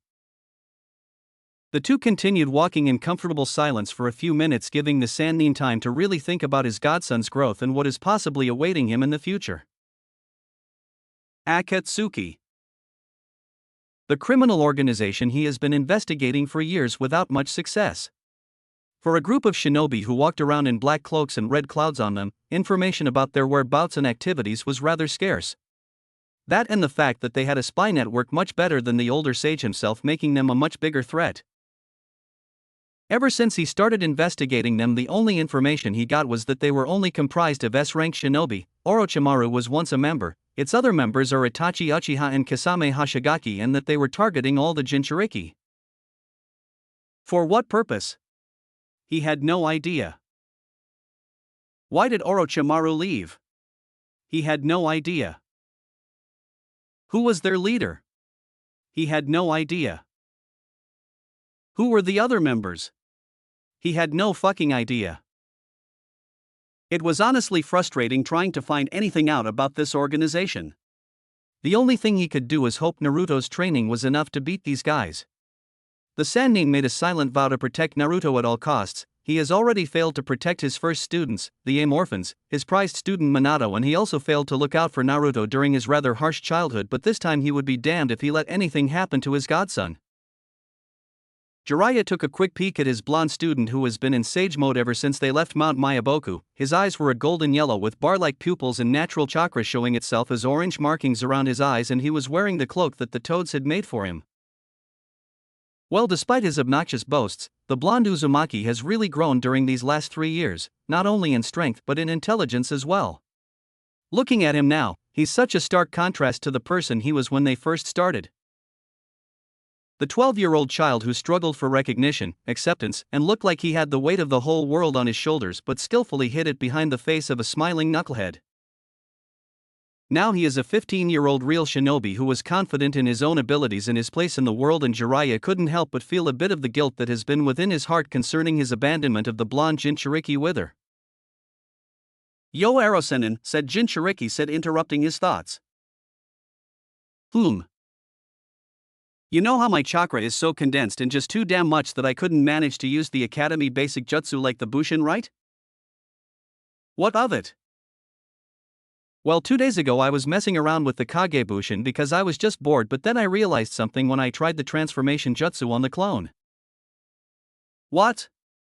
Jiraiya asked, getting curious as to where the Jinchuriki was going with this.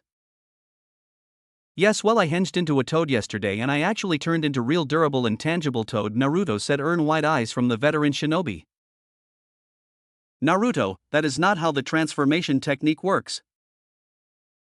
I know, the henge is a weaker class genjutsu and all it does is allow you to apply an illusionary layer over yourself that merely looks like a different thing. If the henge was a solid transformation, every shinobi with access to it would use it to grant themselves shapeshifter abilities like turning their hands into swords.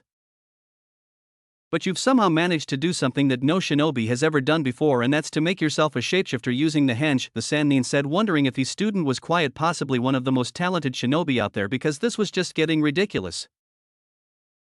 I could do this since I first started using chakra and I've just noticed it now. Honestly, it's like I was awesome long before I became the one and only real complete sage. Aha! Naruto frowned at his sensei's less than believing response, taking it as a challenge. The blonde quickly made a Kagebushin and instructed it to turn into giant eagle, which it did without any objection. The huge smoke cleared, showing a perfect brown giant eagle that looked like it was a summon animal. Amazing! The sage said, walking around the henged Naruto in circles, touching it in various places, trying to confirm its tangibility. He moved away from the clone and looked back at the blonde, who was grinning with an "I told you so" expression on his face. You're oversaturating the technique with chakra. I know. His tone took on one which befitted his title as a legendary Sannin. Fundamentally, when you oversaturate a technique like, say, a fireball, all you would get would be a roaring wildfire, and likewise when you oversaturate something like a water gun, you would get a tsunami. Of course, this lack of control and precision is expected with elemental techniques, but the henge isn't an elemental jutsu. Hence, all the excess chakra had nowhere else to go but back into the technique, granting the illusion tangibility and giving you the properties of whatever you transformed into, though I highly doubt it grants you the same durability. It does actually. Look, the grinning blonde said, jumping on top of his henge that quickly launched itself in the air, flying as fast as it could with the blonde Jinchuriki on top. See, I just made transportation easier for myself without even thinking about it. Awesome, huh? Yeah, it is. Now come down here so that we can ride together and make this trip shorter, Jiraiya said, grinning at his student's genius. Nope. Eh? You want a free ride? You have to catch it first. With that being said, the henged eagle flew as fast as it could to the land of fire, leaving the Sannin behind. It took Jiraiya several seconds to process what had just happened. Jiraiya had never experienced this level of disrespect from any of his students before, ever. And so the great legendary Sannin, Toad Sage of Mount Mayaboku, the man men want to be and women want, was reduced to chasing his student on his henged clone. Come back here and let me ride you, you stupid brat. I mean, let me get on top of your clone. I mean, just get here, damn it, the white-haired sage screamed out while comically chasing after his student. 2 days later. The two sages of Mount Mayaboku were now currently on their way to the land of fire as they passed through the land of wind on Naruto's henged clone, who was now henged into an owl by the Sannin's insistence, claiming that owls were wiser than regular birds, thus befitting of a sage to ride on. The blonde didn't put much of a protest, considering the henge would last for about 4 to 5 hours before running out of chakra, thus helping them cover a bit of distance. Naruto looked back at his mentor, who was busy scribbling into his notebook with a pervy grin plastered on his face. A few hours ago, Jiraiya had forced Naruto to fly above the water springs of some random village so that the older man could do his research from above with a binocular. Where the hell did he even get one? All in all, he has never seen so many naked women in his life, and he could admit that a tiny bit of him enjoyed the view as much as the perv himself. His pervy thoughts, however, were disturbed when he sensed something. No, 3 somethings actually. He didn't know if these people were allies or not, but their chakra levels were definitely way above that of a regular jounin. Naruto frowned at that as he tried to quickly discern what was going on. Apparently his facial expression did not go unnoticed by the older sage, who wasted no time in asking what was wrong. I'm sensing 3 powerful chakras approximately 15 miles north, the Jinchuriki responded, his face becoming serious as he mentally prepared himself. It could be Suna Shinobi Naruto, we are in the land of wind after all, Jiraiya said, not seeing what was making his student so agitated. No, these are above average chakra signals and I can sense a bijou in one of them, and whoever they are, their chakra keeps flaring like they're in a battle, Naruto replied. Jiraiya quickly understood the implications of those words the minute they left Naruto's mouth. Akatsuki. But who could they be fighting in a place like this? Gaara? No, his spy network kept him up to date with the major events of the elemental nations, so he knew that Gaara was now Tsunagekyu's newest and youngest Kage in history, and being the Kazekage, he wouldn't be battling the Akatsuki alone while the village's shinobi seemed to be enjoying their peace. Alright then, let's check it out. Those simple words seemed to prompt the Jinchuriki into action, who quickly created 2 clones that hinged into hawks. Both master and student sage jumped on the 2 hinged clones and quickly flew to the site of action. 15 miles away. Fu was not having a good day. A few months ago her team had been finally allowed to participate in the Chunnin exams by the village leaders. She was so excited at the prospect of meeting new people and making friends that she happily took the opportunity. Despite the fact that the majority of her village ostracized and made her an outcast since she became a Jinchuriki, Fu has always loved Kusa, so she wanted to make a good impression at the exams to bring more clients for them. The first part of the exams, the written portion, had been interesting to say the very least, but with enough help, be it reluctant, from her teammates, they had managed to pass. The second part of the exams, surviving the traitorous desert of Suna, had been harder than she had anticipated. They were required to deliver a scroll to the main tower of Suna within 3 days and had to be among the first 5 teams to get there, so competition was always going to be fierce, not to mention dealing with the bandits, wild animals, and traps set up for them. The first 2 days had been really hard, trying to get her teammates to work together with her rather than brush her off like some curse they had to endure on their way to glory, especially now that their sensei was not around, so progress was low. On the third day, things picked up when she ran into the teens from Konoha. She had immediately befriended them because they seemed like nice people and they helped each other pass the exams. Unfortunately, the third and final portion of the exams could not take place because of some emergency issues had come up that the higher-ups had to deal with, meaning that the Chunnin exams was cut short so they would promote from the performance of the 2 portions only. On their way back home, after saying goodbye to all her newfound friends and making them promise to visit her, of course, her team ran into none other than the immortal Kakuzu himself, a man whose legend was so well known in Kusa that parents used it to scare their kids into behaving. Apparently the 90-plus-year-old man had joined some criminal organization called the Akatsuki who were targeting Jinchuriki. Honestly, being teammates with a Jinchuriki was a hard enough task, and yet these guys deliberately choose to pick fights with them? What kind of monsters were they?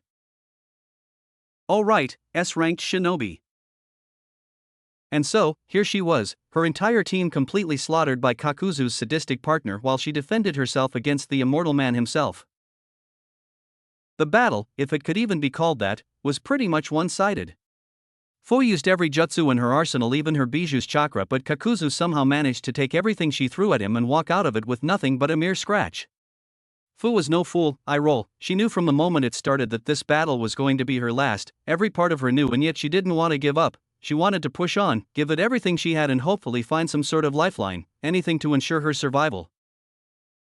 Her hopes, however, were crushed when the sadistic man that had massacred her team came rushing at her with his bloody scythe in hand, screaming maniacally. Fu quickly ducked to avoid the clearly crazy man's initial swing. She quickly brought her left hand up to block his following punch. Her Bijuu's wings quickly sprouted, allowing her to fly away from her attacker, though she didn't reach far before Kakuzu's lightning mask came flying up to her, ready to roast her alive. She closed her eyes, finally having resigned herself to her impending fate. She could feel the mask charging its chakra in preparation for a jutsu, so she waited. Then, Raisin Shuriken, she heard someone scream. Fu heard a screeching noise and quickly opened her eyes, trying to see what was happening, and saw a Fuma Shuriken-like jutsu crush into the lightning mask, destroying it instantly. A blonde-haired boy quickly jumped in front of her, his eyes venomously staring at her assailants, while the older man quickly shunshine next to Kakuzu's partner and slammed a big ball Rasengan in his gut, sending him flying into the woods. She quickly recognized the older white-haired man as Jiraiya of the Sannin from the bingo books, but she couldn't recognize the blonde-haired boy that had just saved her life. "Are you okay?" he said, bringing her out her thoughts, though his eyes never left the 2 Akatsuki members. "Why yes," she said, inwardly cursing her weak response. "OW," the scythe-carrying Nin screamed angrily. "That hurt, you stupid, ugly piece of shit," he finished, pointing his scythe at Jiraiya. "Hayden, shut up. That's not some ordinary shinobi you're talking to, dumbass," Kakuzu said, not only annoyed with his partner's ever-present stupidity but also with the fact that the blonde brat just seemingly destroyed his mask with practiced ease. For a bounty hunter like Kakuzu, battling shinobi with large bounties was his most favorite hobby, so he always made a point of keeping up with the latest entries in the bingo book, but he has yet to see this blonde brat before, and his chakra was quite interesting. He couldn't distinguish it from nature itself, and he has never seen or heard of any dojutsu that had described the ones in the blonde's socket. Another Konoha upstart, he thought, getting ready for the battle, for quite possibly the fight of his long life. Although he masked it perfectly with a look of calm, Naruto couldn't help the nervousness he was feeling at the moment. These guys were one of the biggest reason he has been busting his ass for the past 3 years. He was still confident in his own abilities, but still, these bastards were purposely targeting Jinchuriki, which meant that they were at least prepared to fight him should he transform. Taking a quick peek at his fellow Jinchuriki, Naruto confirmed his theory. Despite the fact that she was still standing, the girl looked like she was knocking on death's door. For a split second, Naruto wondered if he was really ready to face these people. Naruto, get ready. This is what we have been training for, now snap out of it. Jiraiya said, easily deciphering the blonde Jinchuriki's thoughts. Naruto quickly shook his head, disrupting the negative thoughts going through his mind, and took a fighting stance. Well, I guess there's only one way to find out. Jiraiya narrowed his eyes at the two Akatsuki members. He knew of Kakuzu and the notorious history of the rogue Taki shinobi. He was one of the few ninjas to ever survive a battle with Hashirama Senju, though instead of being honored, the village cruelly punished and imprisoned him. It is said that after escaping prison, he stole the scroll containing his village's forbidden jutsu, where he learnt Earth Grudge Fear and used it to take the hearts of the village leaders before leaving the village. His name did pop here and there during the Second and the Third Shinobi War, when reports came that the former techie ninja was working as a bounty hunter and as a freelance shinobi, taking on some of the most dangerous missions for big money, which was something else the former techie nin was notorious for: greed and a deep lust for money. Jiraiya knew of many bounty hunters, all of whom were mostly interested in going after the big fish, and admittedly he has faced quite a lot of them, but none of them could ever match Kakuzu's ambition. This man was crazy enough to go after one of the strongest shinobi in Hanzo the Salamander, simply because the man had one of the largest bounties in the entire elemental nations.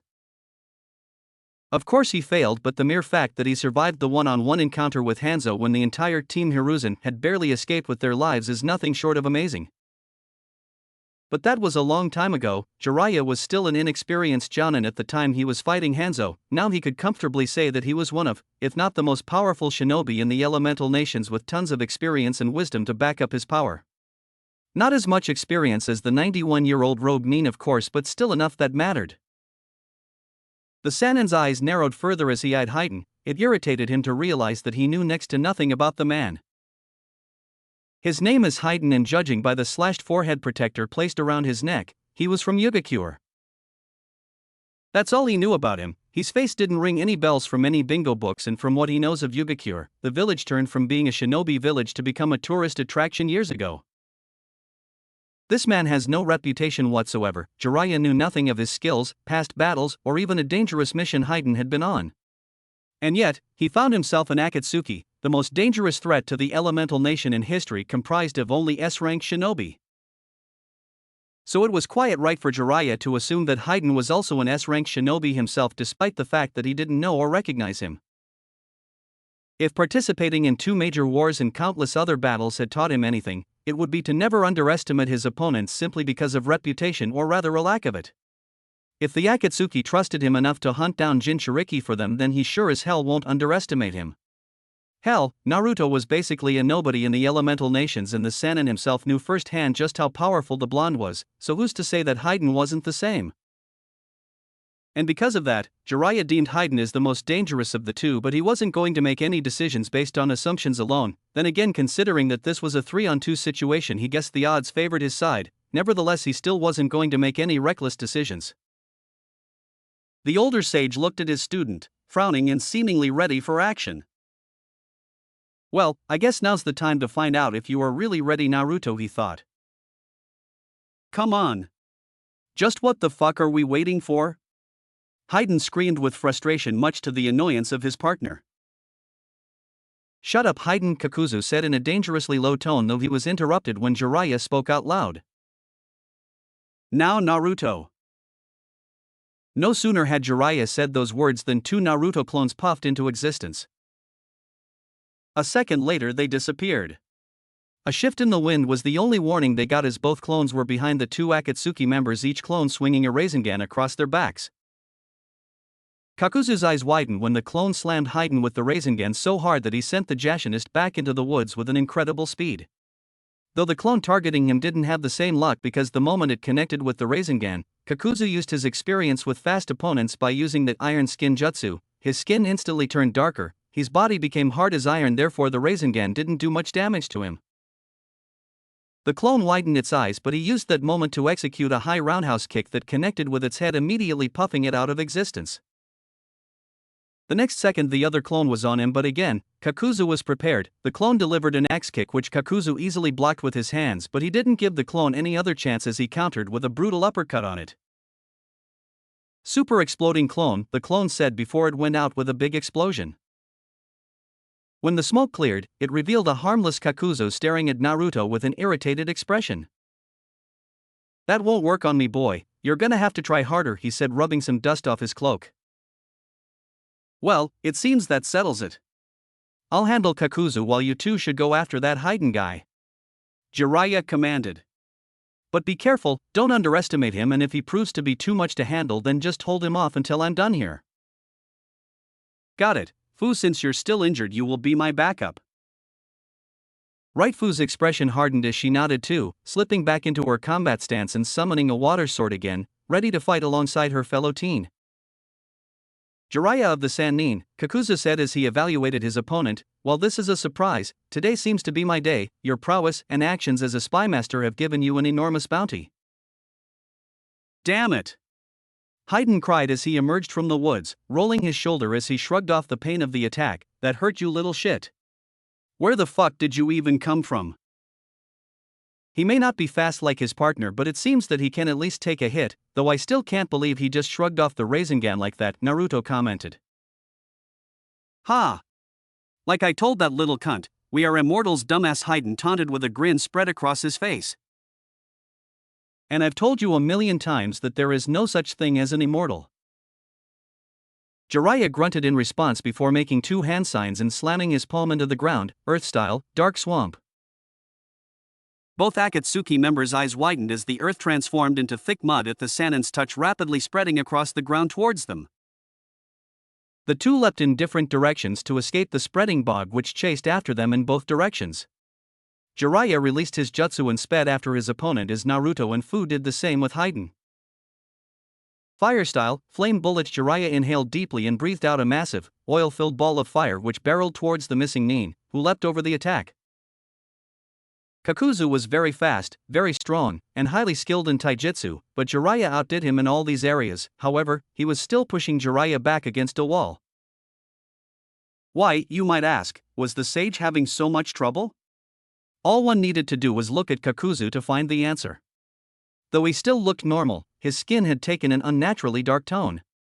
He was using a jutsu Jiraiya recognized as Earth Style, Iron Skin, to harden his body, making every inch of himself nearly as hard as tempered steel.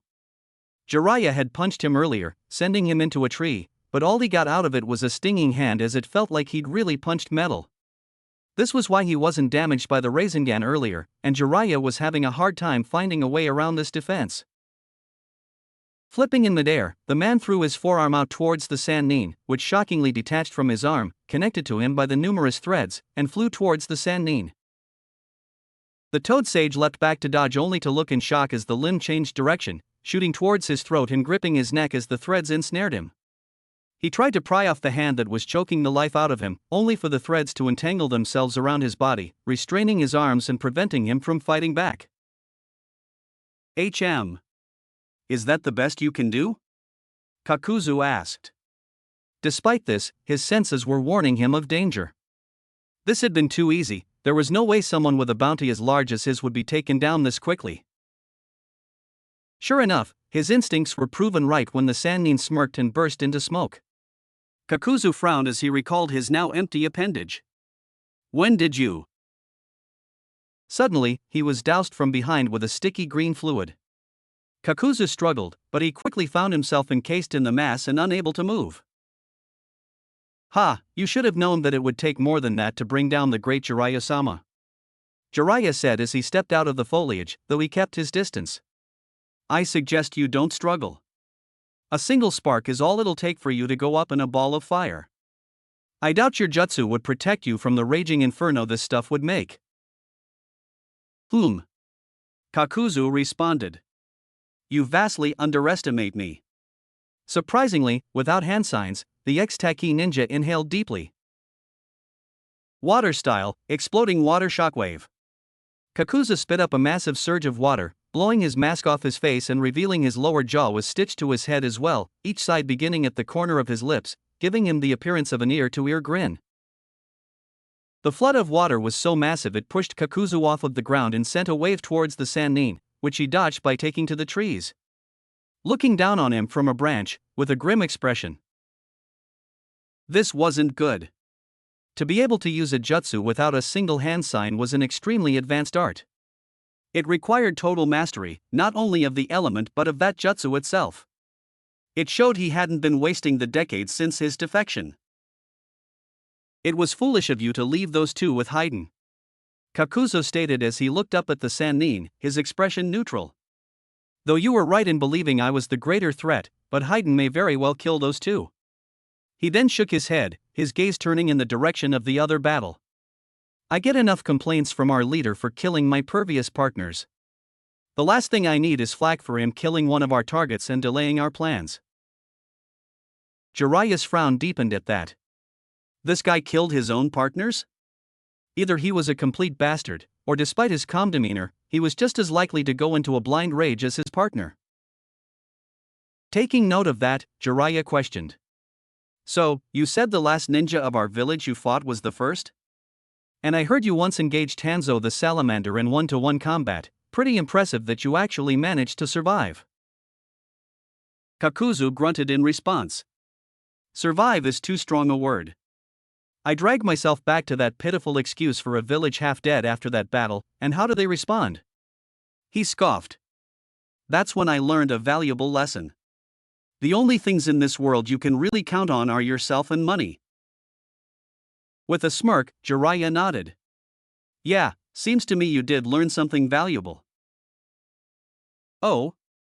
Kakuzu tilted his head. You said he was the last Konoha ninja you fought. You learned not to mess with our village. Jiraiya replied tauntingly, though Kakuzu's expression didn't change. Jiraiya then raised his hand, holding his palm up and parallel to the ground as he added. Not that I blame you. If I'd been beaten that badly, I'd probably run scared every time I saw the Konoha symbol too. Don't flatter yourself, brat. While my battle with the first was many years ago, the only reason I haven't faced a Konoha shinobi since is because I don't go after small fry. Since the deaths of your second, third, and fourth Hokages, the only shinobi your village produced with bounties worth my time are yourself, Tsunade, Orochimaru, Might Guy, Asuma Sarutobi and Kakashi Hitake, not counting Itachi of course. I simply haven't had the opportunity to pursue them yet since I've been collecting valuable bounties from all the other villages. Perhaps you'd like me to collect Tsunade's head after yours since she'll be the next Konoha ninja with the highest bounty after yours and she's nowhere near as powerful as her grandfather was. Kakuzu said darkly with clear intention that he'd do what he said. Jiraiya's face darkened, his fists clenching when he heard the ex-Taki ninja threaten Tsunade. He would make the man regret threatening his old teammate. Before he could respond, the Akatsuki member continued. But maybe you'd like to see how much I've changed since that day. With that, Kakuzu's face twisted in effort as he clenched his fists. His back began to shift unnaturally as the mass of threads beneath his skin shifted and they unstitched his back, until finally, his back burst open. 3 masses of threads tore themselves out of him, each one with the mask and shaped themselves into a monster.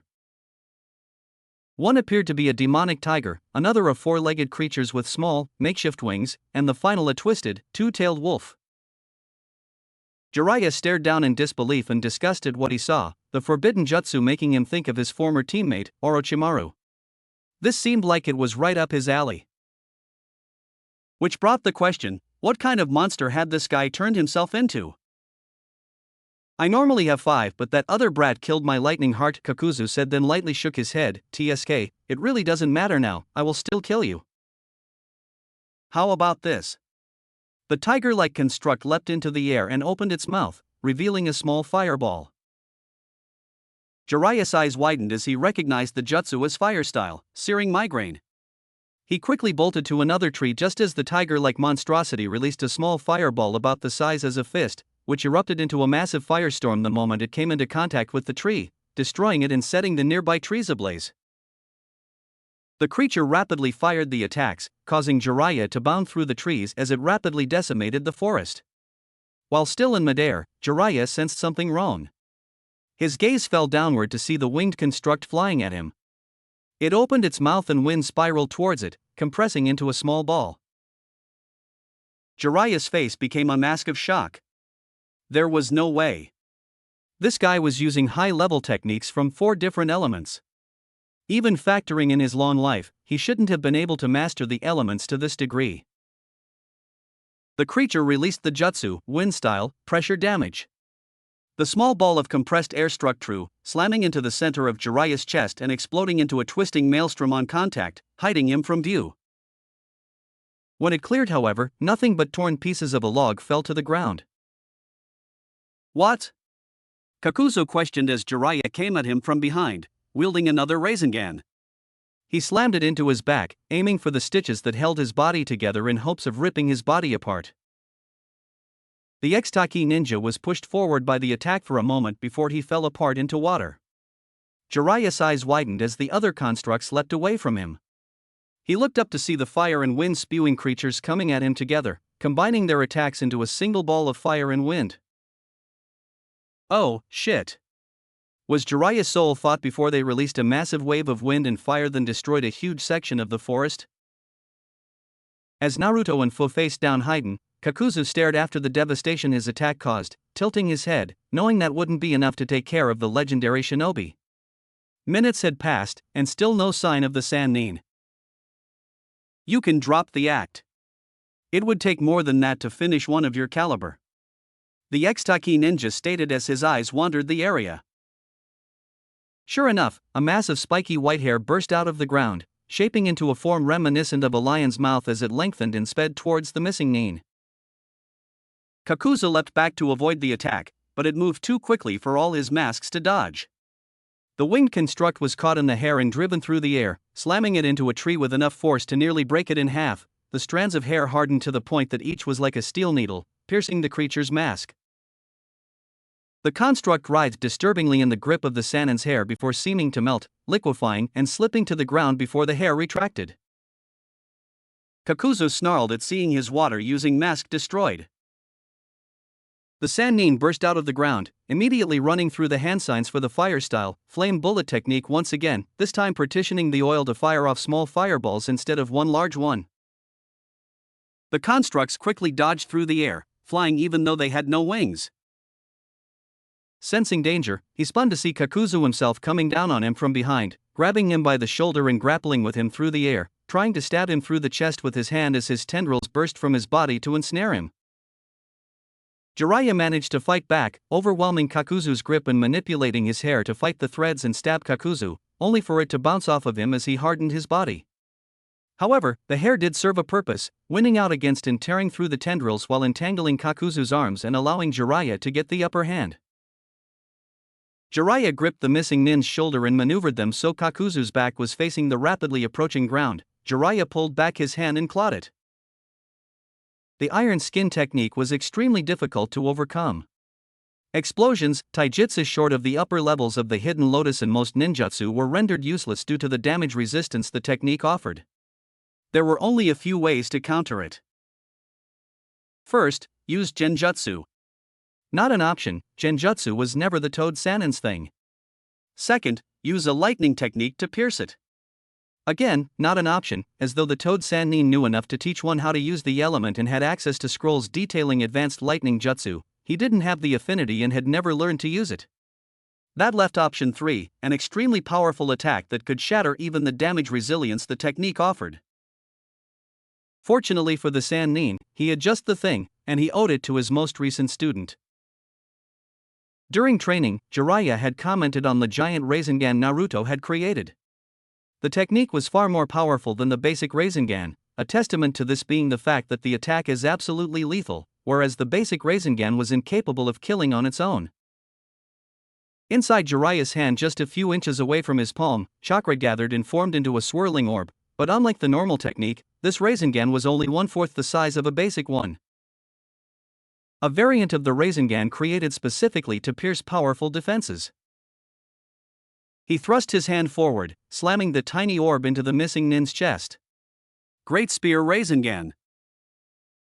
The attack drilled into Kakuzu's chest. With Jiraiya's hand and lengthened hair holding him in place, preventing the attack from pushing him back, it instead drilled into his steel-hard skin.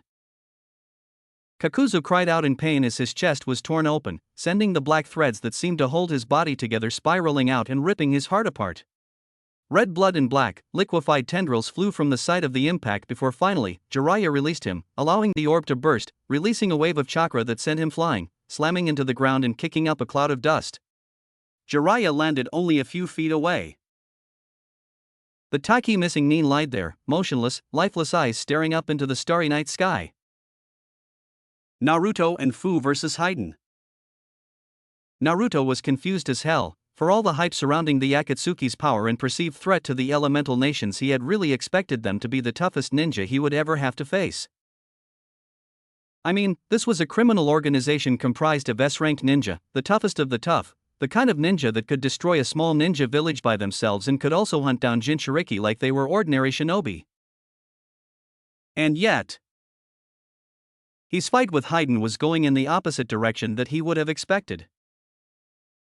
The Akatsuki member was slow, short-tempered, impatient, and he telegraphed all his moves. He only used taijutsu with his triple-bladed scythe as a weapon. Sure, he had tremendous control of his scythe, amazing stamina, and healing abilities, but other than that, the man showed no qualities that would warrant him an S-rank status. Despite the fact that he was losing the battle, Haiden did not stop to re-evaluate his opponents or form some sort of strategy, nor did he use a single ninjutsu or a genjutsu against them. Due to the enhanced Sage Mode speed and great control over the wind element, Naruto was able to easily avoid, dodge and counter Haiden's attacks. Finally, Naruto got fed up the man's predictable routine as he ducked, avoiding the outstretched scythe, and then countered with a brutal wind-powered uppercut that sent Haiden flying in the air. He quickly pressed the attack as he reappeared behind Haiden in the air and delivered another Rasengan on his back that sent him crushing back down on the ground. Fuck! Haiden cried out as he stood up again, ripping his torn Akatsuki robe off him. "I'm really getting sick of that jutsu of yours, you little bastard," he said as he glared at Naruto. "I could say the same with you," Naruto replied with a frown. "How are you even in the Akatsuki? Because you are quite frankly one of the weakest people I've ever faced." "Oh yeah? Wait until I put my curse on you, you little shit," Haiden lashed out, giving a fierce grin in the end. "Trust me, I will enjoy our pain." Naruto's frown deepened because he didn't understand what the man was saying. He tilted his head to look at Fu, who had been pretty much non-existent throughout this battle. "Hey, is this guy capable of anything other than swinging a scythe and cursing people out?" he asked. I'm sorry, I was fighting Kakuzu while he was fighting my teammates, so I didn't see much of what he can do." "Sorry," the girl answered, slightly put out by the fact that she was basically useless in this battle. "Don't underestimate me," Haiden shouted enraged. "So what if I'm the slowest member in the Akatsuki and not the smartest? But there is a reason I belong to the fucking group. Oh, and I can't wait to show it ya. I've already prayed for forgiveness from Jashin-sama, so I need is just one thing from you and I will get it the slightest chance I get," the Jashin said, seemingly losing himself in thought. "Once our bodies are linked, you will witness just how great Jashin-sama really is, and you will realize the great power he has bestowed upon me." "Oh yeah? Well then let's see how your great Jashin helps you deal with this," Naruto said as he charged at Haiden with great speed, using his wind manipulation to once again appear behind Haiden. Naruto attempted a high roundhouse kick, which Haiden dodged and quickly countered by swinging his scythe upwards. Naruto simply stepped on the cable connecting the scythe and used it as a launching pad to take to the air. Haiden followed after him but quickly regretted the idea when Naruto came back down with a huge Rasengan. "Massive Rasengan," Naruto said as he drove the jutsu into the Jashinist's chest, going back down with him as they reached the ground with enough speed to cause a sizable crater. Naruto used a Sunshin to stand next to Fu as he said, "Well, it appears that that's that. We should go help Jiraiya." "Ow. Man, I really hate you, kid," Haiden screamed out, interrupting him as he once again stood up. "What the hell? You're still alive?" Naruto exclaimed, shocked that Haiden was still able to stand despite the really large hole on his chest. "Told you I'm immortal, dumbass," the Akatsuki member replied with a furious grin as his wounded chest started to heal. He further shocked the two teens when he brought the scythe up to his face and gave the two Jinchuriki a feral look. "I also told you that all I needed was one chance, didn't I?" Haiden's face lit up in a sadistic grin as he leapt away. As he moved backwards, he brought the scythe to his mouth and licked blood off of the blade. When he was satisfied with the speed, he quickly drew a seal on the ground. The preparations are complete. Haydn cackled in an almost insane manner as he stepped into the seal. You're now under my curse. The Jinchuriki would have commented on this, before his body began to shift. His skin turned black with white, skeleton-like patterns appearing over his body with a skull-like symbol covering his face almost like a mask, giving him an appearance slightly reminiscent of a stereotypical Grim Reaper. I have been waiting for this, he said as he reached into the remnants of his coat and pulled out a collapsible pike, which he promptly opened up. And I want to make it slow and enjoyable, so then, let's revel in some glorious pain. Jiraiya vs. Kakuzu. Jiraiya sighed as he looked down at the defeated Akatsuki member. That had been a fairly difficult battle. Now all that was left was to. Suddenly, he sensed something coming at him, fast. Looking up, his eyes widened in shock as he saw the three remaining masked creatures flying towards him and their master. The Sannin had expected the jutsu to be cancelled as soon as Kakuzu fell, but apparently not. He jumped backwards as the three slammed into Kakuzu, breaking apart into masses of threads as they neared him and remerging with his body. Jiraiya watched, disbelief written on his features as the man rose to his feet, the seams in his body bulging and retracting as the threads beneath his skin shifted and they burst from his body in masses. His arms separated from his body, linked together via the threads, and a large mass of it spilled out from his lips. His back completely opened up, allowing writhing tentacles made of the tendrils to form as the earth and wind-spewing masks fastened themselves where Kakuzu's shoulders should have been, the fire mask vanishing into his body. Jiraiya took stock of his adversary's new form with a grim expression. How was he still alive? There was no way he'd missed his heart, and for that brief moment, he'd definitely been dead. The way that he revived when those things returned. I see, there's so much more to Earth Grudge Fear Jutsu that I didn't know about, Jiraiya began, his mouth twisting in revulsion as he understood. That's how you've survived all these years.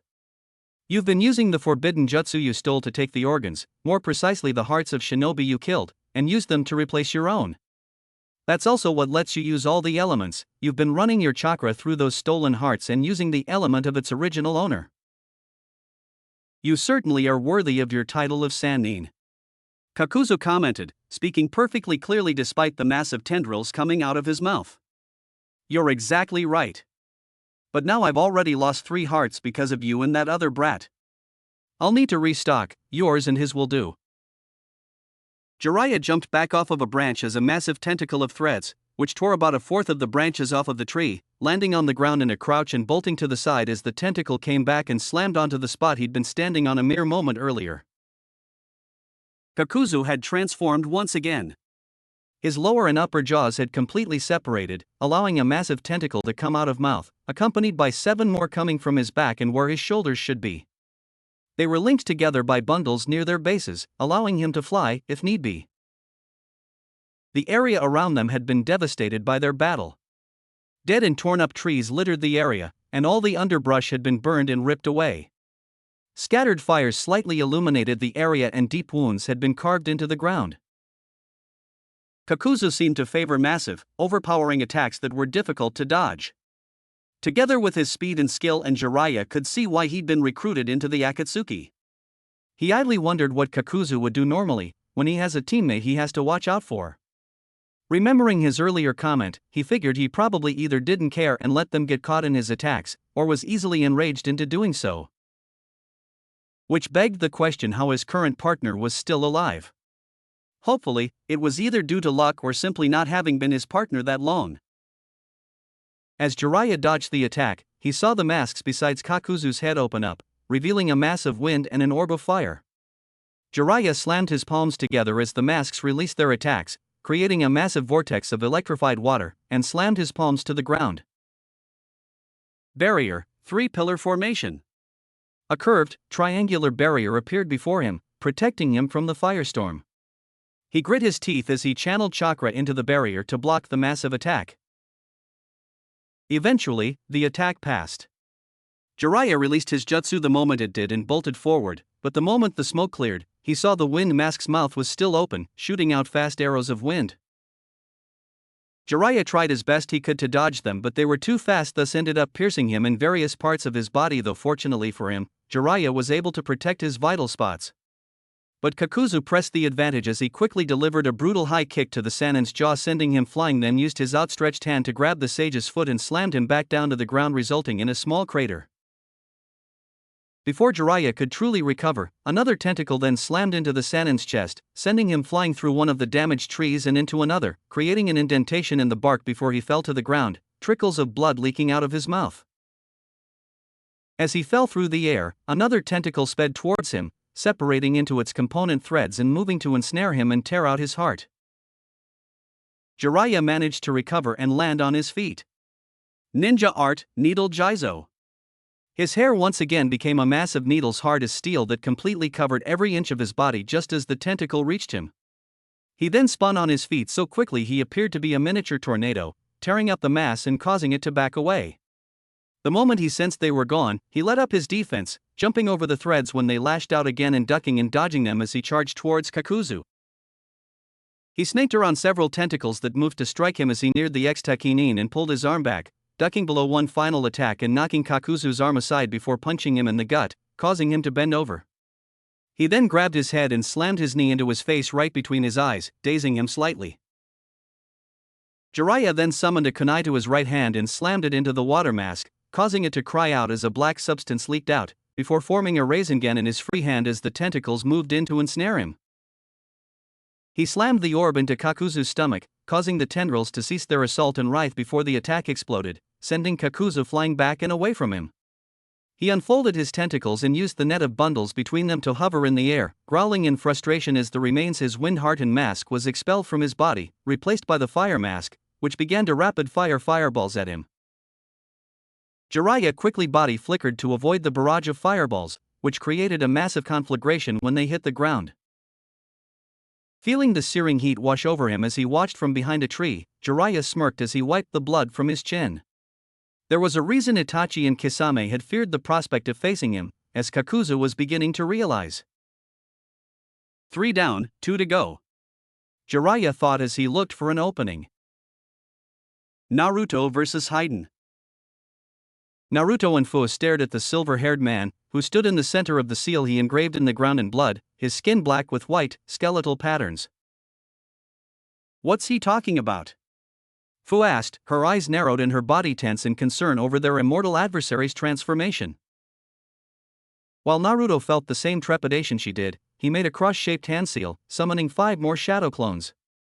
It doesn't matter, if that's what he's been hiding all along, then it's better we know about it now. With that, he sped after him, ready to engage the man and see what the purpose behind his transformation was. Hayden just grinned as he raised the pike and stabbed himself in the leg. Suddenly, Naruto's eyes widened as pain shot through his system. He grit his teeth and gripped his leg and fell on one knee as blood suddenly seeped into his pants. In the exact same place where Hayden had just stabbed himself. Fu ran to the blonde's side, panic clear on her face. Are you okay? She stared at his wound, her gaze returning to the Akatsuki as she understood what was happening. Both Jinchuriki had realized that Hayden had somehow just linked their bodies together. Naruto finally understood why Hayden was recruited by Akatsuki. He was unkillable by being able to shrug off any injury, and by taking in the blood of his opponent, he could curse them and link their bodies together, and with his immortality, he could run himself through his heart and act like it was nothing. His opponent, however, wouldn't be so lucky. Hayden cackled as he took in Fu's panicked expression and Naruto's pain-filled, furious one. The pain as my enemy passes from this world radiates through my body and transcends agony into ecstasy. What's wrong with this guy? Fu wondered in the back of her mind in disgust over his sadomasochistic tendencies, but that thought was far from the surface of her thoughts. She had to stop Hayden from hurting Naruto through their link. Hayden dropped his scythe, holding onto its cord, before giving her a murderous grinning. Fu's eyes widened as she saw what he was going to do. No! All 3 of the scythe's blades stabbed Hayden diagonally through the stomach, though the man didn't seem to react beyond being pushed back by the impact. Fu's horrified gaze turned back to Naruto as he coughed up blood, holding his stomach as blood seeped into his clothing as Hayden began to chuckle, his cackle slowly building until insane laughter echoed through the clearing. Then Hayden's laughter quickly turned to shock as instead of Naruto screaming in pain and dying, he suddenly puffed out of existence.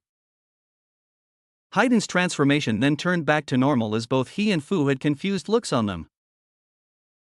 Earth-style, headhunter jutsu. Hayden heard from underground as he was quickly grabbed by the feet and dragged down into the earth from feet to neck, thereby completely immobilizing him. I see, so that's why you're considered an S-ranked ninja. It has nothing to do with your skills but your inability to be killed and that curse of yours, Naruto said with a condescending smile. What the fuck? How the hell are you still alive? I put my curse on you. Hayden yelled, still unable to believe that the blonde was still alive. You put a curse on my shadow clone, fool. It seems your curse cannot tell the difference between clone and original, Naruto replied. Hey! Fu exclaimed, what the hell is wrong with you?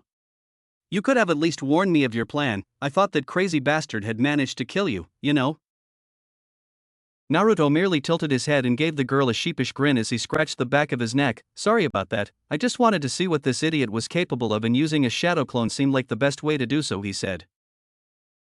Still could have warned me, Fu mumbled. She felt stupid that she fell for something like that. You know what, fuck rituals. I'm going to kill you with my bare hands. The enraged Jashinist roared, apparently about to start digging himself out of the ground with his bare hands while yelling out curses. I'm going to chop off your dick and feed it to you. I'm going to. Not without a head, you're not. Naruto took out a kunai, coated it with wind chakra and cut the head off the crazed Jashinist. Well then, that should do it. The fuck? How dare you cut off my head? Now Kakuzu was going to bitch at me all day. The bodiless head of Hayden roared, incensed. It continued spewing profanities until Naruto got fed up and sealed it in a scroll. Why are you sealing it away? Why not just burn him or something? Fu asked.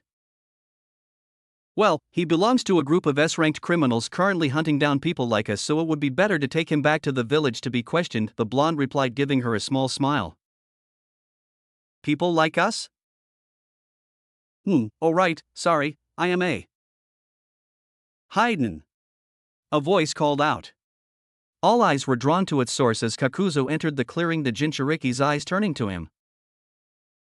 So you're still alive, huh? Where is Jiraiya? The blonde Jinchuriki asked in a dangerous tone. In hell, where is Hayden? Countered the ex-Takinin. Naruto pointed at the headless body of Hayden still underground and answered with a glare, dead, just like you will be soon. He knew that Kakuzu was lying because he could still sense Jiraiya's chakra, plus, if Kakuzu's appearance was anything to go by, then he must have used some sort of distraction to escape Jiraiya, hoping that he'd find his partner and escape. Kakuzu growled irritably as more tendrils had snaked down the missing nin's back. He had underestimated Jiraiya and lost all his last remaining hearts, and he wasn't planning on losing his last one to this upstart. He was still surprised that Hayden had just been defeated, but now he had to escape before Jiraiya got here because the odds were too heavily stacked against him. Before any more could be said, Kakuzu opened his mouth, channeling 90% of his remaining chakra before spewing a large wave of fire at the pair. Both jumped back before it exploded in front of them, the shockwave pushing both through the air and creating a large smokescreen as they skidded across the ground. Once their line of sight was clear, they saw that the Akatsuki member was gone. Sensing someone else approach, they turned to see Jiraiya drop into the clearing from the treetops. The man's Haorian shirt were torn slightly in a few places. He sported scratches on his cheek and there were drops of blood on his shirt, but otherwise, he was okay.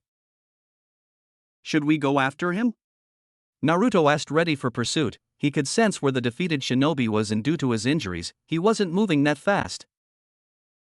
No need. How did you guys fare over here? The Sannin responded, panting. Once again Naruto pointed at the headless body of Hayden still underground. As you can see, I was too awesome for him. Kinda a bit too brutal, don't you think? Jiraiya frowned as he looked at the body. Well, the bastard wouldn't die out of conventional means, so I chopped his head off. Plus, believe it or not, he's still alive. I just sealed away his head for questioning later, Naruto said as he gave Jiraiya the scroll with Hayden's head in it. I see. Well, congrats on defeating your first S-ranked shinobi. The Sannin took the scroll and sealed it in another scroll. With the danger taken care of, all attention was now turned on Fu.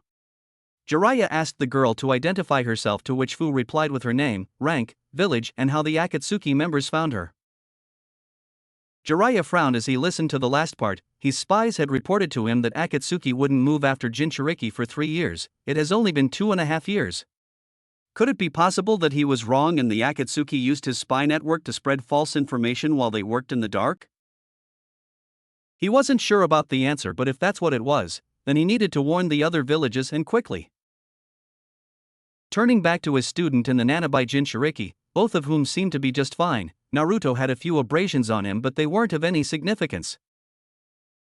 Compared to him, Naruto seemed to have had the easier battle, so he congratulated himself for the decision to hand Haiden over to them. It seems he overestimated the ex-Yubikure Nin after all. On the other hand, while Fu had only taken one small slash to the side as far as cuts go, she had obviously taken quite a few blows herself in her earlier battles with the Akatsuki duo. Though all the Jinchuriki had enhanced healing, only the Kyuubi allowed its host to heal from minor wounds in seconds and critical injuries overnight or in moments when its power was applied. While her injuries had somewhat healed and there were no bruises, it was still apparent she'd suffered some blunt force trauma, though considering the fact that she was still standing, Jiraiya took it as a sign that she was fine. "Looks like you two had a tough time of it," Naruto said with a smirk, eyeing Jiraiya. "You don't know the half of it, kid," the Sannin replied. "Well, at least your opponent was capable of more than just taijutsu, stupid curses and useless monologues," Naruto complained. He expected a battle for his survival and all he got was a sadistic maniac who wasn't even Gai-sensei level of taijutsu, though he quickly frowned as he thought about it. "I get the feeling that Guy wasn't particularly high up on the food chain in their group.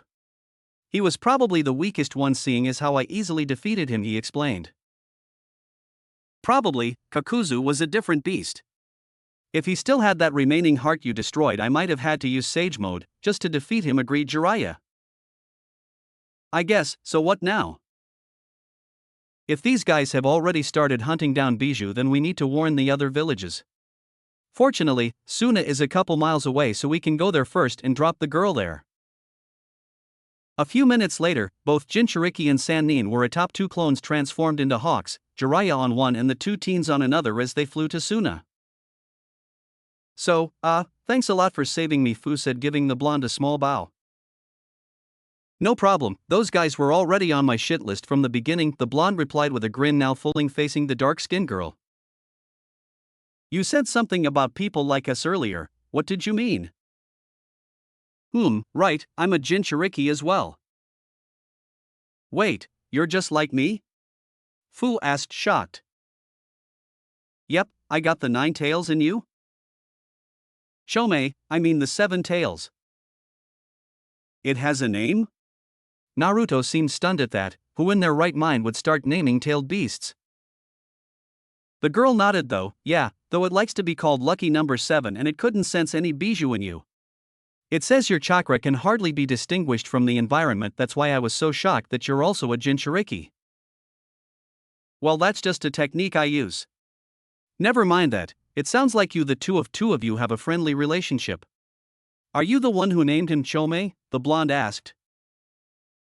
"No, he told me his name when I was being trained to use his power. Apparently all tailed beasts have names," Fu replied, further shocking the blonde.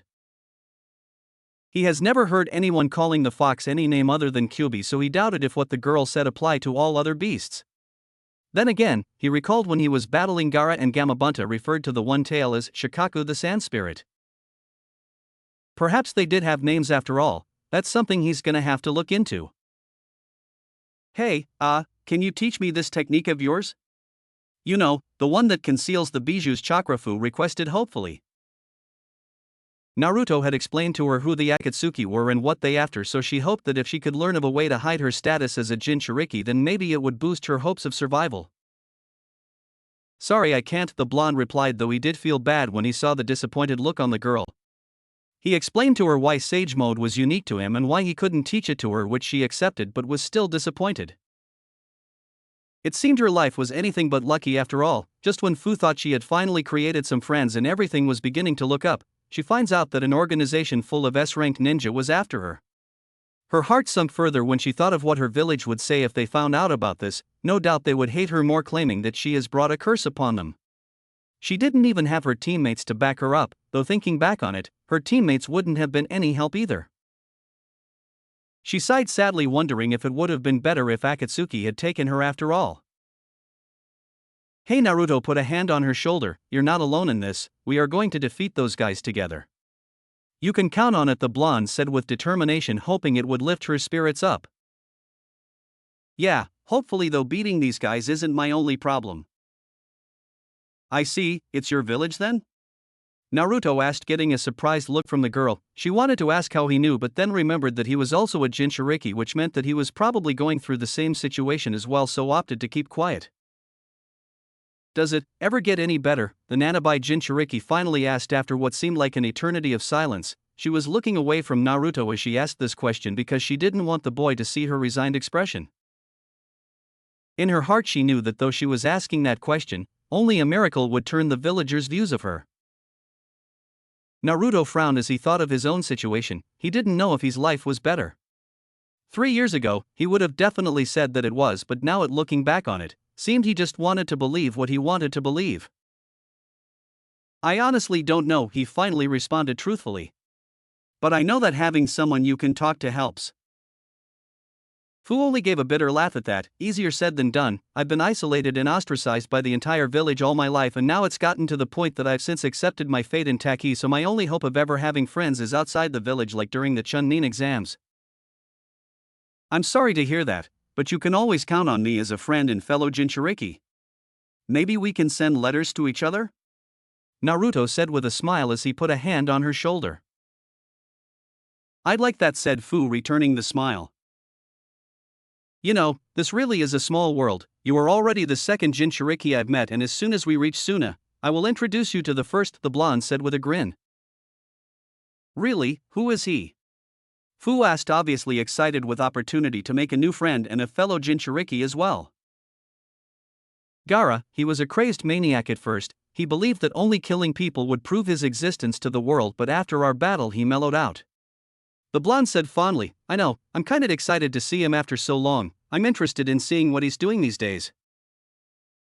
Wait a minute. Gaara? As in the Kazekage? 0_0. 0_0. Gaara? Gaara is the Kazekage? The hell? With Kakuzu. Kakuzu was running through the woods with an angry look on him. He has truly never been this incensed in his entire life. First he loses 4 of his hearts, his stupid partner somehow gets himself killed, which he found to be quite ironic considering the Jashinist was self-proclaimed immortal, and now here he was, still looking for a heart to restock. Honestly, at this point, it didn't even matter if he run into some weakling, all he wanted was a heart. His mood darkened further when he heard a voice requesting his presence through the Akatsuki ring. It seemed the leader was somehow aware that Haiden had died, which got him to question what else could be done through the ring other than communicating and locating someone. None of that matters now, he thought as continued hopping on trees. He didn't have the time or patience to deal with Akatsuki right now. Honestly, you would think being so close to a major village I'd run into some ninja, the rogue Nin thought with a growl. When reached the Suna Desert, the Akatsuki member run into quite possibly the worst ninja he would ever wish of running into in his current state. Kukukuku, such an interesting coincidence to run into an old friend, Kakuzukuan, the man said in his usual playful yet condescending tone. Very pale skin, golden eyes with slitted pupils, purple markings around his eyes and fawn-like teeth. This person needed no introduction at all. Orochimaru, Kakuzu growled back. When it came to Orochimaru, Kakuzu knew that there was no such thing as coincidence. This day just wasn't his day. Orochimaru stood on top of his main summon Nanda with a menacing grin plastered on his face and Sasuke and Kabuto on either side of him. What the hell do you want? Kakuzu asked, making sure not to make any unnecessary moves lest he regrets it. How rude, is that any way to treat an old friend? The snake Sannin commented with a fake hurt look. What do you want, Orochimaru? So eager, the Sannin shook his head as he tissed, resembling the way a parent would act when scolding a child. Well, since you're such in a hurry to die, I'll tell you. Kakuzu narrowed his eyes at that and assumed a defensive position and leaking his killer intent in the process. Still, Orochimaru ignored him or just didn't acknowledge his actions as he continued speaking. You and I are both ambassadors of immortality, Kakuzu-kun. We have our own ways of pursuing it, but the end result is still the same. We both desire to live forever and achieve our own ambitions, and thus we have conditioned our bodies to be able to withstand and match our ambitions. So I thought to myself, what would happen if we merged our bodies into one being? We'd be one step closer to true immortality. What do you say, Kakuzu-kun? Tempting, but I'll have to pass, Kakuzu responded, not really liking where this conversation was going. Kuku, but I'm afraid you don't have a choice, the Sannin said, giving a look to Sasuke. Would you please do me the honors, Sasuke-kun? The only warning Kakuzu got was Sasuke appearing in front of him with a sword in hand. Yep. Today really wasn't Kakuzu's day. Suna. No matter how many times Jiraiya and Fu told him, he still couldn't believe it. He wouldn't believe it until he saw it with his own eyes. As soon as they reached the gates of Sunagakure, Naruto took off at top speed for the Kazekage Tower. He was so excited that he almost run into a dozen people, so decided to take to the rooftops instead. The blonde sage couldn't keep the grin off his face. During the entire training trip, he had always found himself wondering if it was truly possible for the Hidden Leaf Village to look past his Jinchuriki status and finally accept him. He couldn't count the nights he sat up wondering if he would get the chance to settle down and have children who wouldn't be tormented by the village because of him. And now it looks like he finally had the answer. If it was true and Gaara really was Kazekage, then it really was possible. Just like him, the one-tailed Jinchuriki had been criticized and shunned by the Suna citizens. Even his own father had even tried to have him assassinated, and he retaliated by murdering people to prove his own existence, further straining the relationship between village and Jinchuriki. But now, just 2.5 years after Gaara stopped murdering people, he actually managed to earn their admiration and acknowledgement, so much so that they named him 5th Kazekage. It really gave him hope. Naruto was so lost in thought that he didn't recall when he reached the Kage Tower or even run up the stairs, but he just opened the door of the Kage office with fervor, ignoring the receptionist's protests, and there he was. Fair skin, green eyes, short, spiky red hair, a kanji for love tattooed on the left part of his forehead, and now wearing Kage robes. The now 5th Kazekage had an irritated look on his face, which quickly turned to shock when he saw who just rudely entered his office. And Naruto? You bet your ass I am, you're the Kazekage now, the blonde countered, walking into the office and giving the redhead a hug. Yes I am, Gaara replied with a small smile, though he was surprised with the hug. He couldn't remember the last time anyone has ever done that, and what was more surprising was the fact that his san did not move to protect him. I'm sorry, Kazekage-sama, the receptionist said, giving him a low bow. I tried to stop him, but he just wouldn't stop to listen. It's all right, Naruto is a close friend of mine, the redhead said, waving her away. 3 years later and you're still a handful, he said to the blonde, who merely gave him a foxy grin. Trust me, he's even worse than he was then, Jiraiya quipped from a window, giving the two a smile. Jiraiya-sama. Kazekage-sama. Gaara nodded in greeting as he took his eyes to Jiraiya's neighbor on the window, a Taki genin he recognized as Fu. Fu? What are you doing here? Kazekage-sama, I was attacked on my way to the village by the Akatsuki, and Jiraiya-sama and Naruto-kun saved me, Fu responded respectfully, though she couldn't keep the blush off her face. Akatsuki? Yes, that's why we are here. To warn you about them, Jiraiya answered in his serious tone. Gaara nodded and brought his eyes back to Naruto. He didn't see it at first, but now he could see how his fellow Jinchuriki had grown. He was no longer wearing orange clothing but black shinobi pants, boots, and a dark blue long-sleeved shirt with a black cloak with orange flames at the bottom on top of it all. But what truly caught the young Kage's attention was the power he could feel radiating off the blonde in his eyes, golden yellow eyes with bar-like pupils and orange markings around them. You've changed, Gaara commented with a raised brow. Oh, you mean my eyes, just a product of my training. I'll tell you all about it when you're done with the perv. I'd like that, Gaara responded with a smile as Naruto and Fu left the room to give Jiraiya and him some privacy. Orochimaru's hideout. Orochimaru couldn't get the grin off his face as he watched Kabuto experiment on an unconscious Kakuzu. The Akatsuki member had put up a good desperate fight for survival, but Sasuke prevailed in the end. He watched fascinated and thoroughly pleased as Kabuto put Kimimara's heart into the X-Takinin, where his stolen hearts would normally be earning a pained groan from the man. Anyone else seeing this would have surely been creeped out, but it only formed goosebumps on his Orochimaru's person. "May I ask you a question, Orochimaru-sama?" Kabuto asked, his mind still on his work. "You may, Kabuto. You've wanted an Uchiha to be your vessel. It's practically the main reason you wanted Sasuke as your apprentice, so why have you suddenly chosen Kakuzu as your next one?" Orochimaru chuckled at that, fully expecting the question. "To be honest, I've always been interested in Kakuzu's technique, and yes, I still want an Uchiha vessel, but Itachi still remains my primary target," the Sannin said, moving closer to Kabuto as he continued watching on.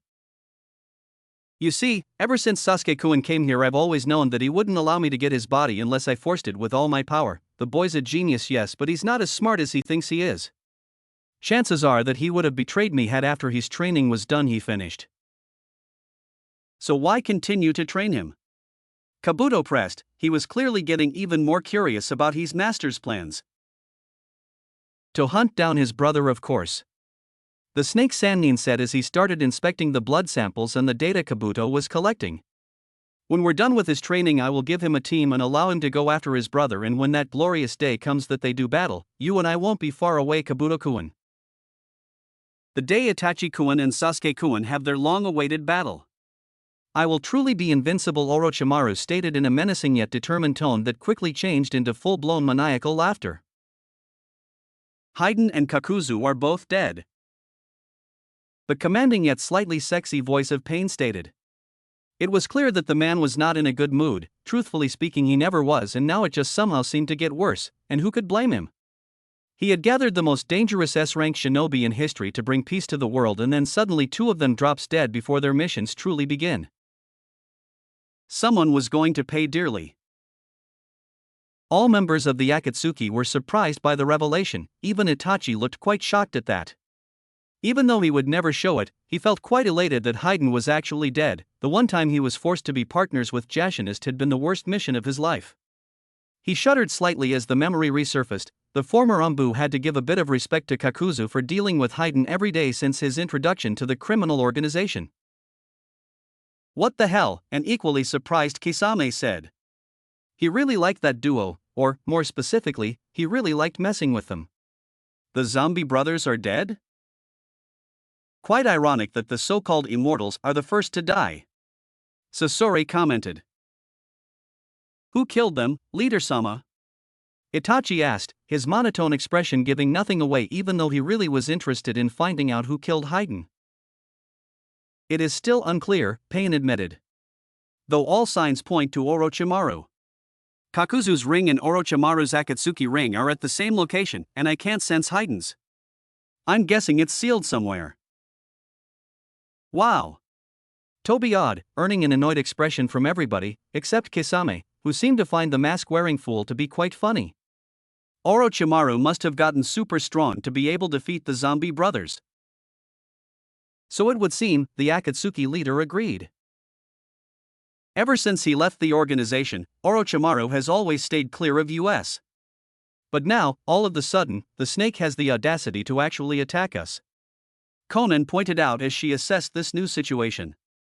He's plotting something big. Nevertheless, such actions will not be tolerated.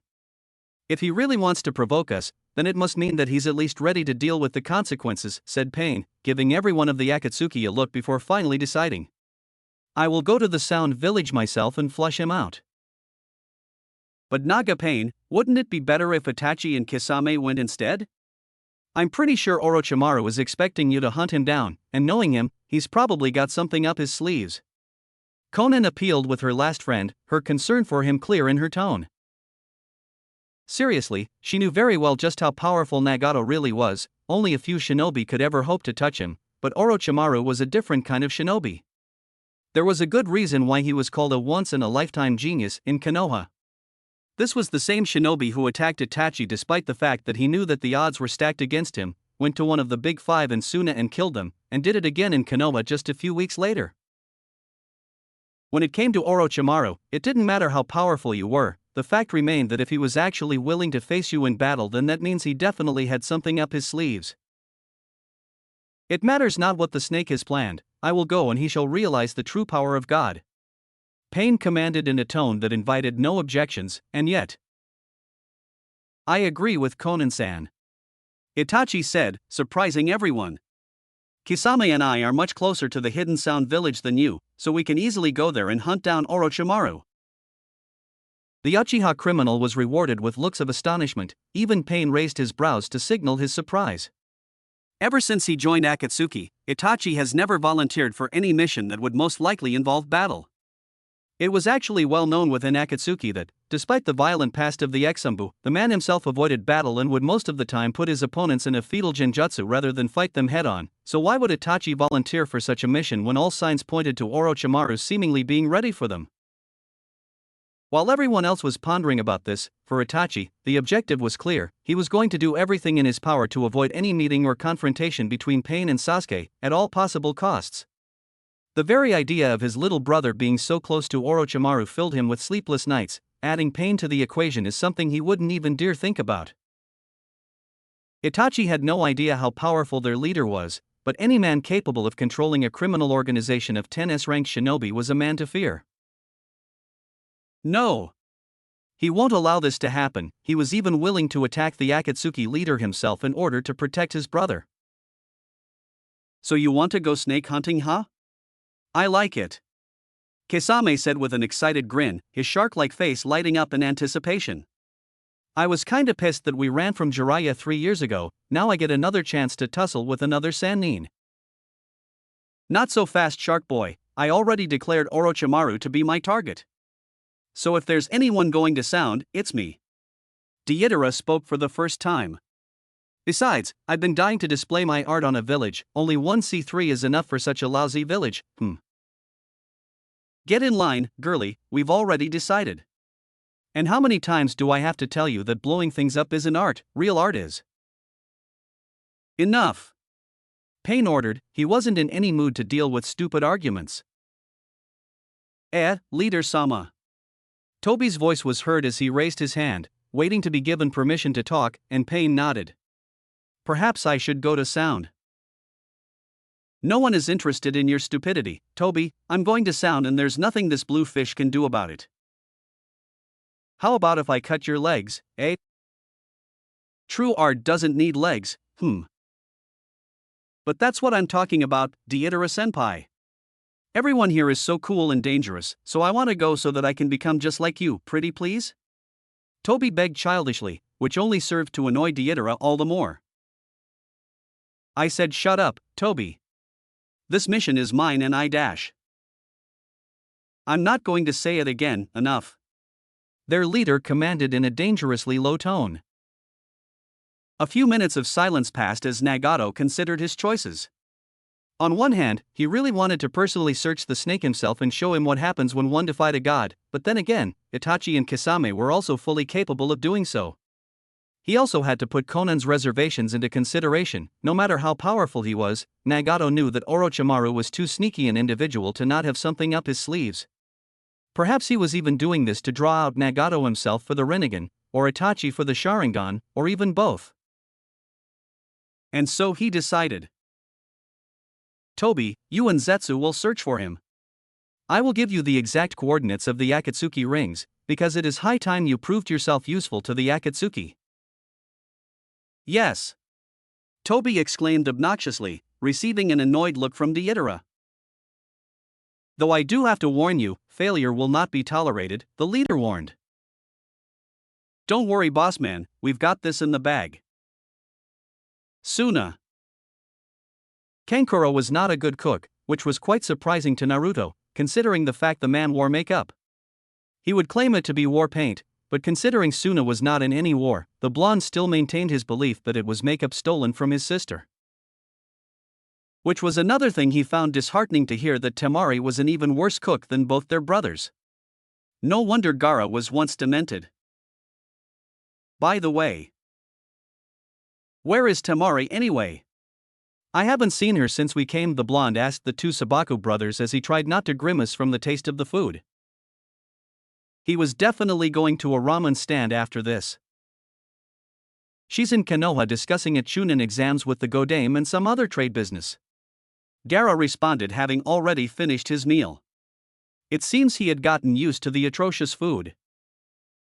Poor Gaara. She will be back in 2 weeks' time though. Kankuro finished with a satisfied smile on him and a hand on his belly. Stupid bastard. Naruto really felt jealous that Jiraiya was somewhere else having a proper meal while doing his research, though it did give him a small smile when he saw Fu also struggling to keep the food down. So, have you made any preparations for the Akatsuki? Yes, traps and battle strategies are being set up as we speak, plus, Master Jiraiya was kind enough to help us create a better seal for the village. Gaara explained. We will not allow the Akatsuki to enter this village, much less get what they're coming after. That's good to hear. We need to put an end to those bastards as soon as possible. Their conversation was halted when a messenger entered the room, delivering a message requesting for Gaara and Kankuro to the council chambers. Excuse us, the two brothers said. No sooner had they disappeared had Naruto stood up as well, and, although he didn't wait for a response, he said to his fellow Jinchuriki, "Great, let's go to a ramen stand before they come back." 15 minutes later. So what do you think of Gaara? Great guy, huh? The blonde asked, mid-slurp, therefore unable to see the blush dawned on Fu's face. Yeah, quite young as well. It is quite inspirational to meet such a young Kage who also happens to be a Jinchuriki, she answered, getting a grin from her companion. Yeah, it is, he agreed. I guess seeing what he has accomplished finally answers your question, huh? Things can get better for us.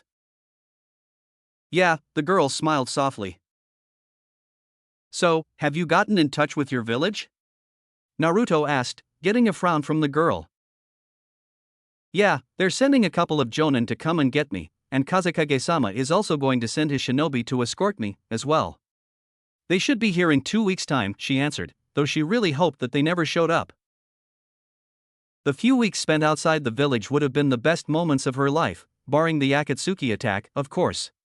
She had finally made some friends, felt welcome, and she was actually growing attached to the village hidden in the sand. Nobody gave her eyes of disapproval here, no insults, glares, or mistreatment, and a lot of people actually treated her like an honored guest with so much respect because they had spotted her with Gaara in the streets. The Nanabai Jinchuriki could only imagine how her life would be like living in such a place.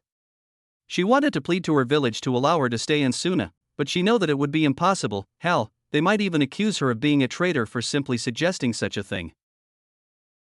You know, constantly worrying about something doesn't really help your state of mind. Naruto commented as he sat down his fifth bowl. I know, I just can't help it. You guys are still hungry, the two heard, and when Fu turned around, she found Gaara staring at them with a raised brow. Well, Kankuro's cooking sucks. Naruto replied bluntly, not bothering to turn. Is that so? The young Kage asked as he joined them, sitting next to Fu. Yeah, I'm surprised you haven't tried to kill him yet. That actually got the redhead to smile. Trust me, Uzumaki, if you've ever tasted Temari's cooking, Kankuro would seem like a gourmet chef. Why not hire a cook? Fu asked curiously. We do have one, Kankuro just likes to cook sometimes. Well, he sucks. Just don't tell him that. The three Jinchuriki spent close to an hour at the ramen stand talking about different topics, and it could have been even longer if one of Jiraiya's agents hadn't disturbed them. Excuse me, Kazekage-sama, Fusan, Jiraiya-sama has requested for Naruto-kun's presence at the hotel. He didn't say what it was about, but he did say that it was urgent, the middle-aged man said with a bow. Well, I guess that's my K to leave. Let me see what the perv wants, of the blonde said, standing up. I'll see you guys tomorrow. With that, he disappeared with a wind vortex sunshin. So, Gaara started looking at his fellow Jinchuriki. What do you think of Suna? The girl's face practically lit up at that, Gara never thought that he could ever hear someone else sound so patriotic about a place that wasn't their home, and he did smile happily when she told him about how welcome she felt in this place. Being a Jinchuriki himself, he understood just how toxic one's own village can be towards you in your state of health, so seeing her happy warmed his heart. "I'm really glad you like it," he told her. "Have you had a tour around the village?" "Not really, I didn't want to trespass," she responded. In Taki, practically everywhere she went was trespassing, whether it was in the streets, the stores, even at the waterfall. The people always made sure to make her feel unwanted, therefore she learned to keep to herself in her own home or training grounds. That way nobody would reprimand her for daring to breathe the same air as them. Old habits, she thought miserably at those memories. "Well, perhaps I could show you around." He stood up, his cheeks the slightest shade of pink, though he looked away to hide it. "That is, if you're not too busy." Fu gave him a smile as she stood up as well. "I'd love to, Kazekage-sama." "You don't have to be so formal, all my friends can call me Gara." "Friend?" "Friend." The pair paid for their food and started their walk as they learned more about each other. By the time they were done, neither realized that it was well past midnight. Meanwhile. "So, what's up?" Naruto asked from the hotel window, having just arrived, though his guard went up as soon as he saw his sensei's serious expression. "Is something wrong, Jiraiya?" "I don't know, you tell me," the older sage responded evenly, his expression as serious as the blonde has ever seen it. Hell, the atmosphere was quite literally cold. "I don't understand." "I hear the Kazekage is creeping into your girl. Care to explain?" The Sannin moved closer to the blonde, eyeing Naruto with a penetrative gaze. "Yeah, this wasn't creepy at all." "What the hell are you talking about?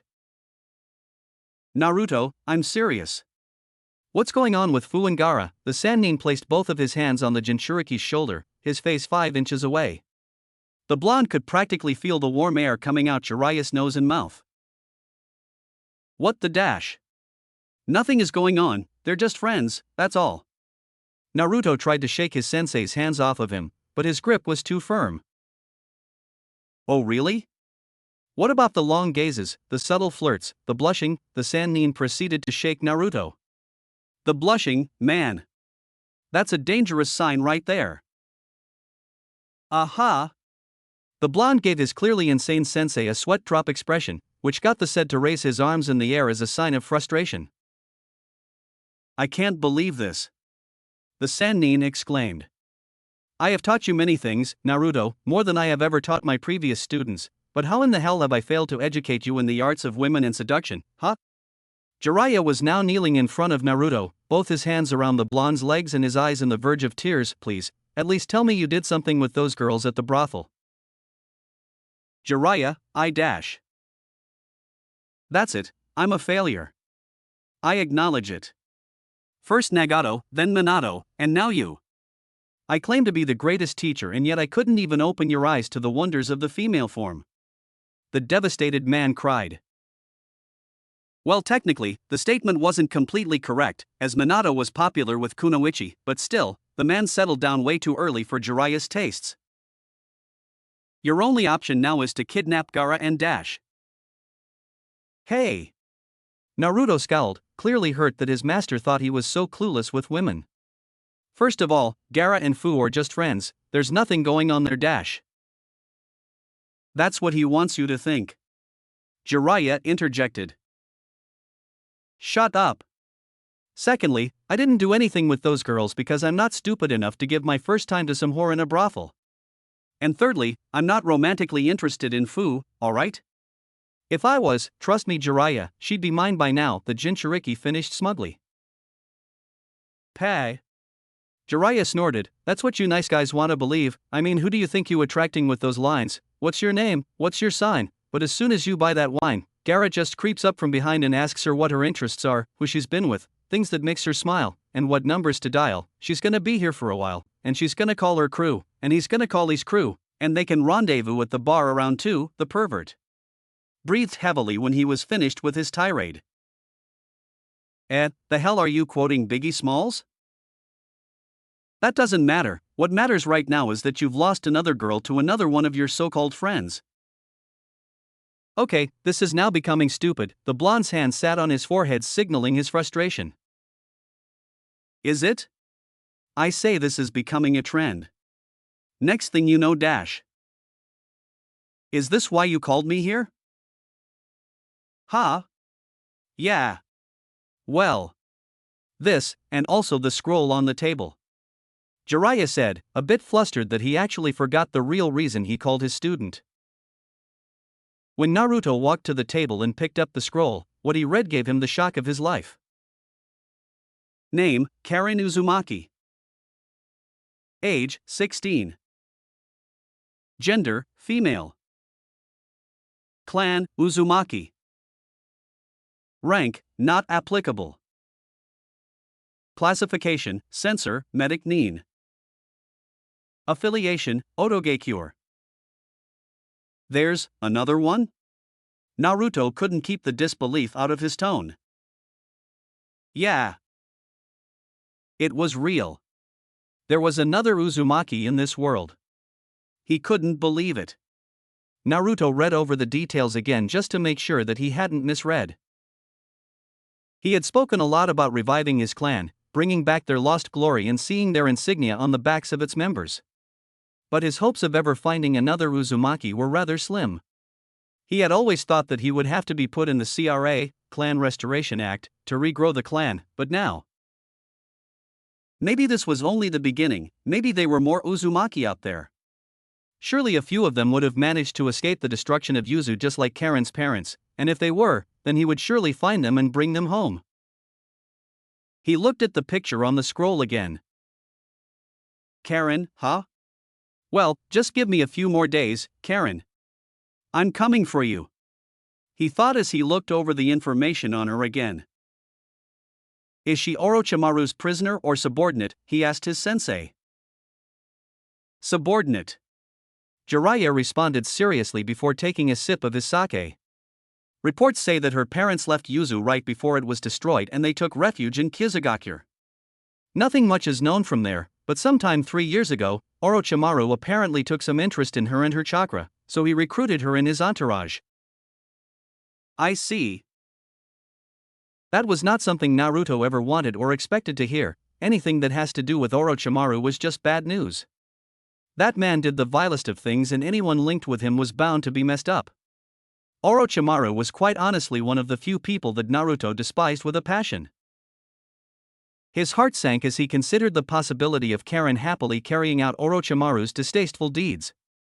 He didn't want to think of what he might be forced to do if it turned out to be the case. She is currently in charge of Orochimaru's southern hideout, though I'm not quite sure of its exact location. Jiraiya said seriously. We should go. Naruto looked at his master with a pleading expression. This girl is possibly one of the few remaining full-blood Uzumaki, the closest person I could ever have to a relative. Other than your crazy ass, of course. That's all well and good, Naruto, but what if she turns out to be dedicated to Orochimaru like Kabuto? Jiraiya asked, causing a flinch to appear on Naruto's face. Not only that, but what if we find Orochimaru and his lackeys there as well? This could turn out to be a suicide mission, you know. Jiraiya understood just how important this girl was to his student, but they also had to take a lot of things into consideration here.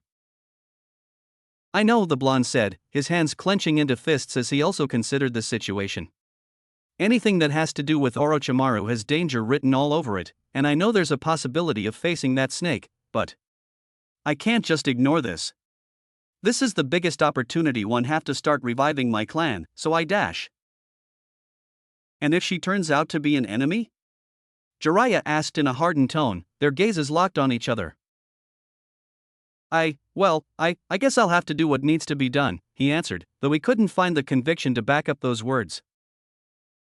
Could he truly end up killing the only hope for Yuzu's legacy even if she was too dangerous to be left alive? He didn't know. A few minutes of silence passed before Jiraiya finally said, if we end up falling into a trap? Then we'll reverse summon ourselves to Mte Mayaboku. Please, Jiraiya. Jiraiya finally relented after what seemed like an hour to the blonde. Fine, we'll start off tomorrow morning. We might even make a detour to Kumo to warn them about the Akatsuki. But, I'm cautioning you Naruto, don't put all your hopes in this girl.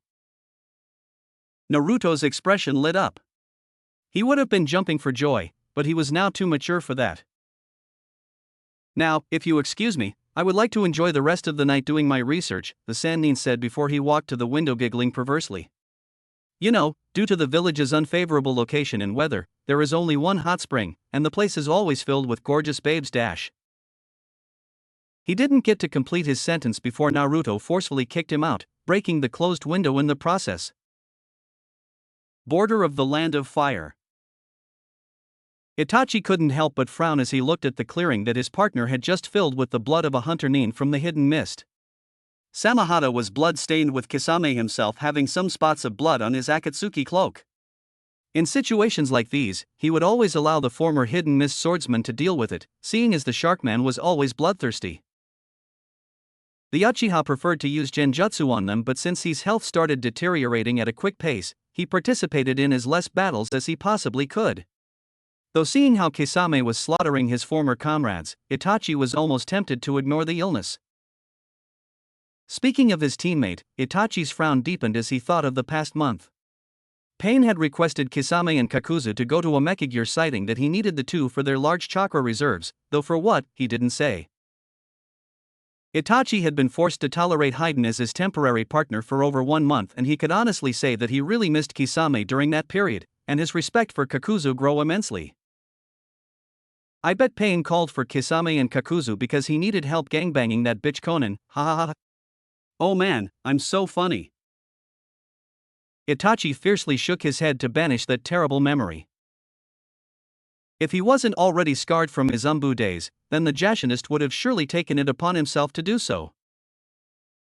The Uchiha liked to think of himself as a pacifist, but during that time he was rather tempted to use Tsukuyami on the Jashinist and cut apart his body piece by piece. Hell, Itachi would even bet that Haiden was the reason his condition was reaching a critical stage. Hypertension was never good for a sick person. What did worry the ex-Umbu most, though, was the fact that Kisame couldn't remember anything after coming back from AIM. Itachi had tried to enter the swordsman's mind, but somehow Kisame's memories were completely blank from the previous month. No barriers, traps, or genjutsu trying to protect the memories. But just plain blank. This kind of thing pointed to Madara also getting involved, but he felt he had to erase the memories, and Itachi had no idea why. Was he trying to hide it from him? Did it have something to do with the hidden leaf? Were they working on a different objective while the elemental nations were busy trying to protect their bijou? There were too many questions surrounding the Akatsuki at the moment, and very little answers were provided. Itachi couldn't help but fear for the state of the shinobi world. Madara, Pain, Orochimaru. All these people were planning something, and he knew that it would never be good. He wanted to warn Jiraiya, at least, but the Toad Sannin was really good at covering his tracks, and going to the hidden leaf now was not only suspicious, but it was also really dangerous for him, especially considering the state of his health. So, any chance that we might run into your little brother? Kisame asked with a grin, pulling Itachi out of his thoughts. I don't know, but if we do, then it's inevitable that Orochimaru will be with him. The Uchiha responded. Just a few hours ago, Pain had notified them of the Three Tails reformation. 3 years had passed since Itachi killed Yagura, the Mizukage, thereby also killing the Bijou. Akatsuki had been forced to wait for 3 years for the Bijou to be reformed, so that they could start hunting them down, and apparently they were now assigned with capturing this one, and just so happened to be Oto. Their leader had even taken the time to warn Itachi not to kill it again, or else he would suffer the wrath of God. Yeah, right. He thought.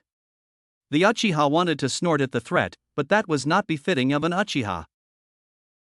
I wonder why he didn't just send Tobi, or Madara, or whatever the hell he likes to call himself, considering that the damn thing is reforming in Oto. Kisame wondered as he dusted his cloak with his hand. He'll have his hands full searching for Orochimaru. The snake never stays in one place, and if they do find each other, I'm pretty sure it won't be easy to kill him. Itachi once again responded, his mind worrying about his little brother. He hoped Sasuke wouldn't be stupid enough to come between those two. Itachi's eyes narrowed as a swirl appeared before them, signaling Tobi's presence. Has he already found Orochimaru? Are you ever going to smile? The masked man asked Itachi, to which he didn't respond. So? Kisame gave Obito a curious look, using his samahata to point at the masked man. Are we supposed to call you Tobi, or Madara, when we are alone like this? Obito merely shrugged, not caring either way. His name was forfeit the minute Rin died. I'm guessing you haven't found Orochimaru yet, Itachi deduced. Obito put his hand in his pockets and took out 2 Akatsuki rings, one for Kakuzu, the other for Orochimaru himself, and a note that read, "Sorry, I've gone out for a bit." That man is more slippery than we could ever give him credit for.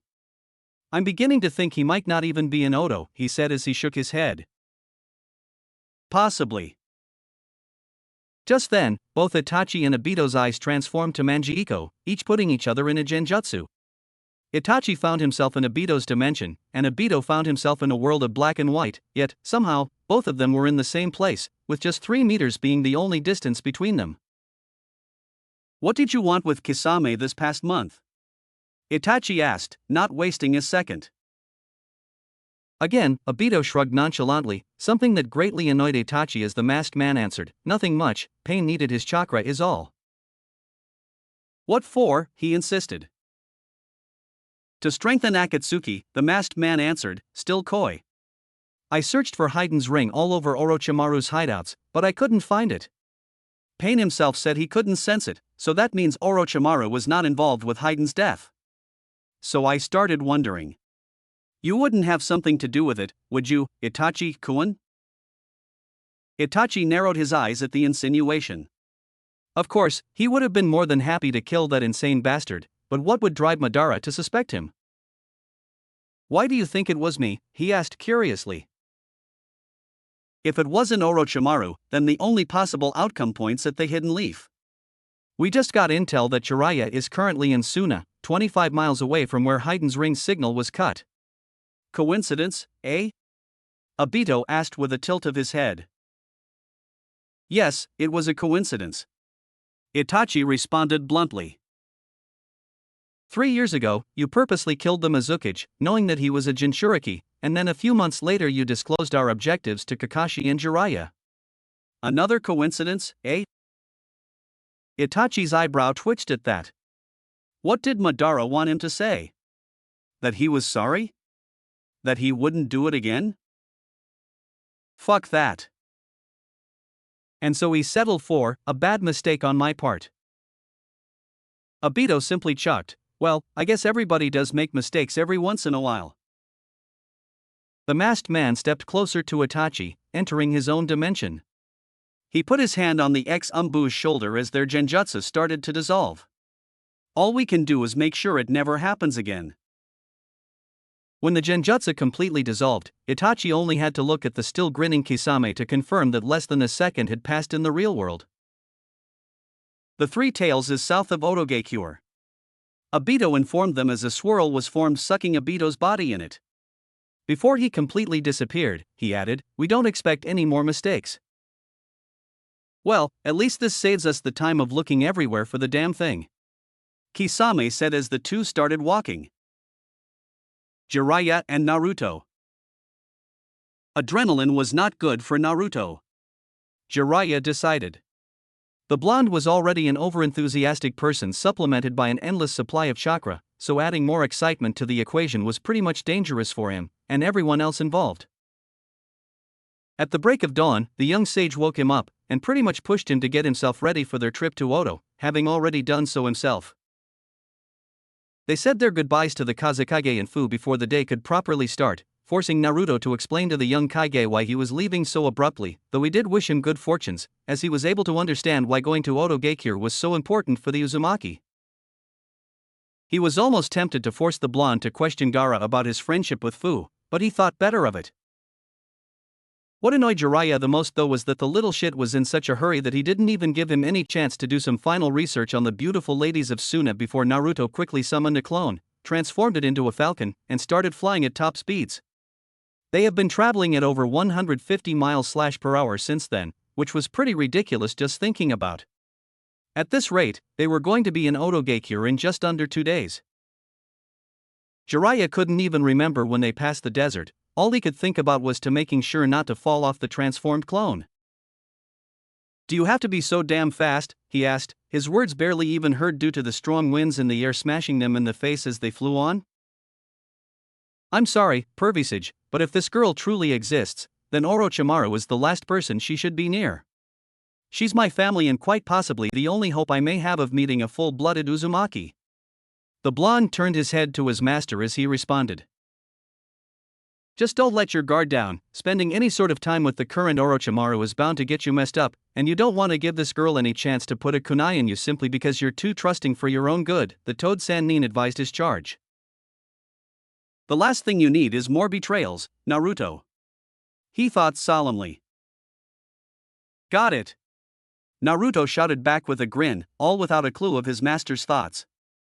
"By the way, do you know that Earth-style Jutsu Kakuzu used to block my attack?"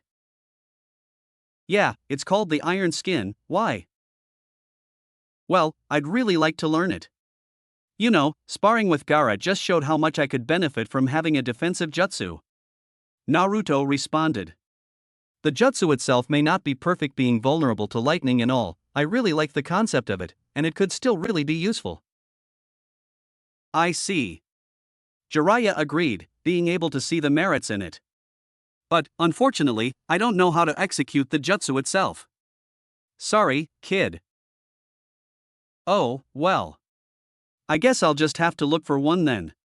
Perhaps the toads have one. Perhaps you could create one yourself. You already have the chakra, the Fuinjutsu, and already a good idea of what you want," the Sannin suggested. Minato created a barrier jutsu that could not only absorb a tail beast bomb, but also relaunch it back to the bijou itself. The Toad Sannin smiled, remembering his late student. He had been fortunate, and sometimes unfortunate, to come across some genius shinobi over the years. Hiruzen, Orochimaru, Nagato, Kakashi, Itachi and Hanzo, just to name a few, but Minato was a different breed of genius. A little boy armed with no dojutsu, Kekkei Genkai, powerful clan, or any other special abilities, other than the desire to learn, the will to surpass his predecessors, and a creative streak a mile wide. Minato wasn't the kind of student to just absorb what he was being taught like a sponge, but he was the kind that absorbed the lessons, and reproduced bigger and better things. He was one of the very few that even the likes of Orochimaru admitted to being inferior in terms of natural ability. He remembered the time where the Snake Sannin wanted to train Minato. He saw just how talented the boy was. But now, looking at how his one-time best friend had turned out, Jiraiya was really glad that he acted faster than him. As a peace-loving man, Minato still killed over 1,000 shinobi and brought an entire major village to its knees. The Toad Sannin dreaded to think what kind of destruction Minato would have caused if he had ended up in Orochimaru's hands.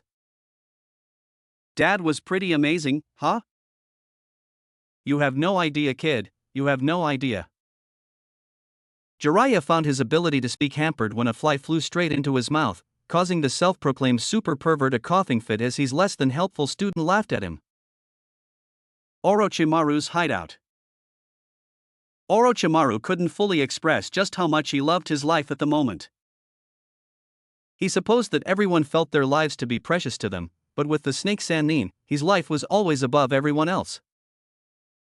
Ever since he was a child, Hiruzen had spoken much about his genius, often putting him in higher esteem over his other two students. When he finally opened his eyes to the shinobi world, he grew to realize just how vulnerable life was, how vulnerable his precious life was. And so he sought to search for something that mere men had only dreamed about, something that had only been an illusion to most, and a myth to others. Immortality. A lot of people expected him to get things right at the first try due to his reputation, and if he was being honest with himself, he expected it as well. But when he failed, that's where the real fun began for the Sannin. Contrary to popular beliefs, he also respected people who didn't give up. Hell, he was just like that himself. If Orochimaru felt the cause to be worthwhile, then it didn't matter how much time he spent, how many sacrifices he made, or how much of his effort he put into it, he wouldn't stop until he achieved it. And now, finally he could taste it, he would reap the fruits of his labor. He showed a grin when he heard another pained groan coming out of Kakuzu as Kabuto continued operating on him. It wouldn't be long now, he would have a suitable body for him as he awaited the Uchiha battle. The Snake Sannin had been hiding for long enough. He couldn't wait to remind the world just why he was such a feared shinobi, and most of all, he couldn't wait to dance with the Akatsuki. His old companions must be surely looking for him at the moment, and if it wasn't for the fact that he destroyed the seal that Sasori put inside of Kabuto's head, they might have already found him. But very soon though, he would let them find him, and on that day. Orochimaru's thoughts were disturbed when a shinobi appeared next to him. He quickly recognized said shinobi to be Fu Yamanaka, one of Danzo's most trusted pawns. The man didn't say a word, but just handed over a scroll, and he was a blur as he quickly vanished. Orochimaru couldn't help but widen his grin when he opened the scroll, and found the Shinigami masks and classified information about all of Konoha's shinobi, including Umbu, that he asked for. A few weeks ago, Danzo had contacted him again, having formed a new plan to take over Konoha without having to try to assassinate the Hokage. The root leader had requested for help from the Snake Sannin himself, and Orochimaru was more than happy to help, as long as Danzo provided him with everything he asked for, and the Shinigami masks from the Uzumaki temple was one of them. With the masks, he could finally get his hands back, and everything else will be falling into place. The body is ready now, Orochimaru-sama. Kabuto informed, fully satisfied with his work. Ah! Excellent, the Snake Sannin said, his dark grin somehow getting even wider. And as if things couldn't get any creepier, Sasuke's Kirin roared outside the hideout. Perfect. It seems Sasuke-kun's training is also complete, kukukuku. 3 days later. For 3 days, Naruto and Jiraiya have been flying to Otogakure at top speed, only stopping at night for rest, food, and starting off early in the morning again. For 3 stinking days Jiraiya has been forced to sit atop some clone high in the air and have his ass almost thrown back down due to the ridiculous speed. He fully understood that Naruto was really excited to finally meet another member of his clan, but this was just ridiculous. He would be quite surprised if he wasn't jet-lagged after this. Hey! You think you can slow down a bit, he shouted, putting his hands embarrassingly tight around the blonde's abdomen. We're already in Oto, so there's no need to. I've found her. Naruto shouted happily, interrupting his master. What? How's that even possible? You don't even know her chakra signature. Jiraiya said, honestly shocked.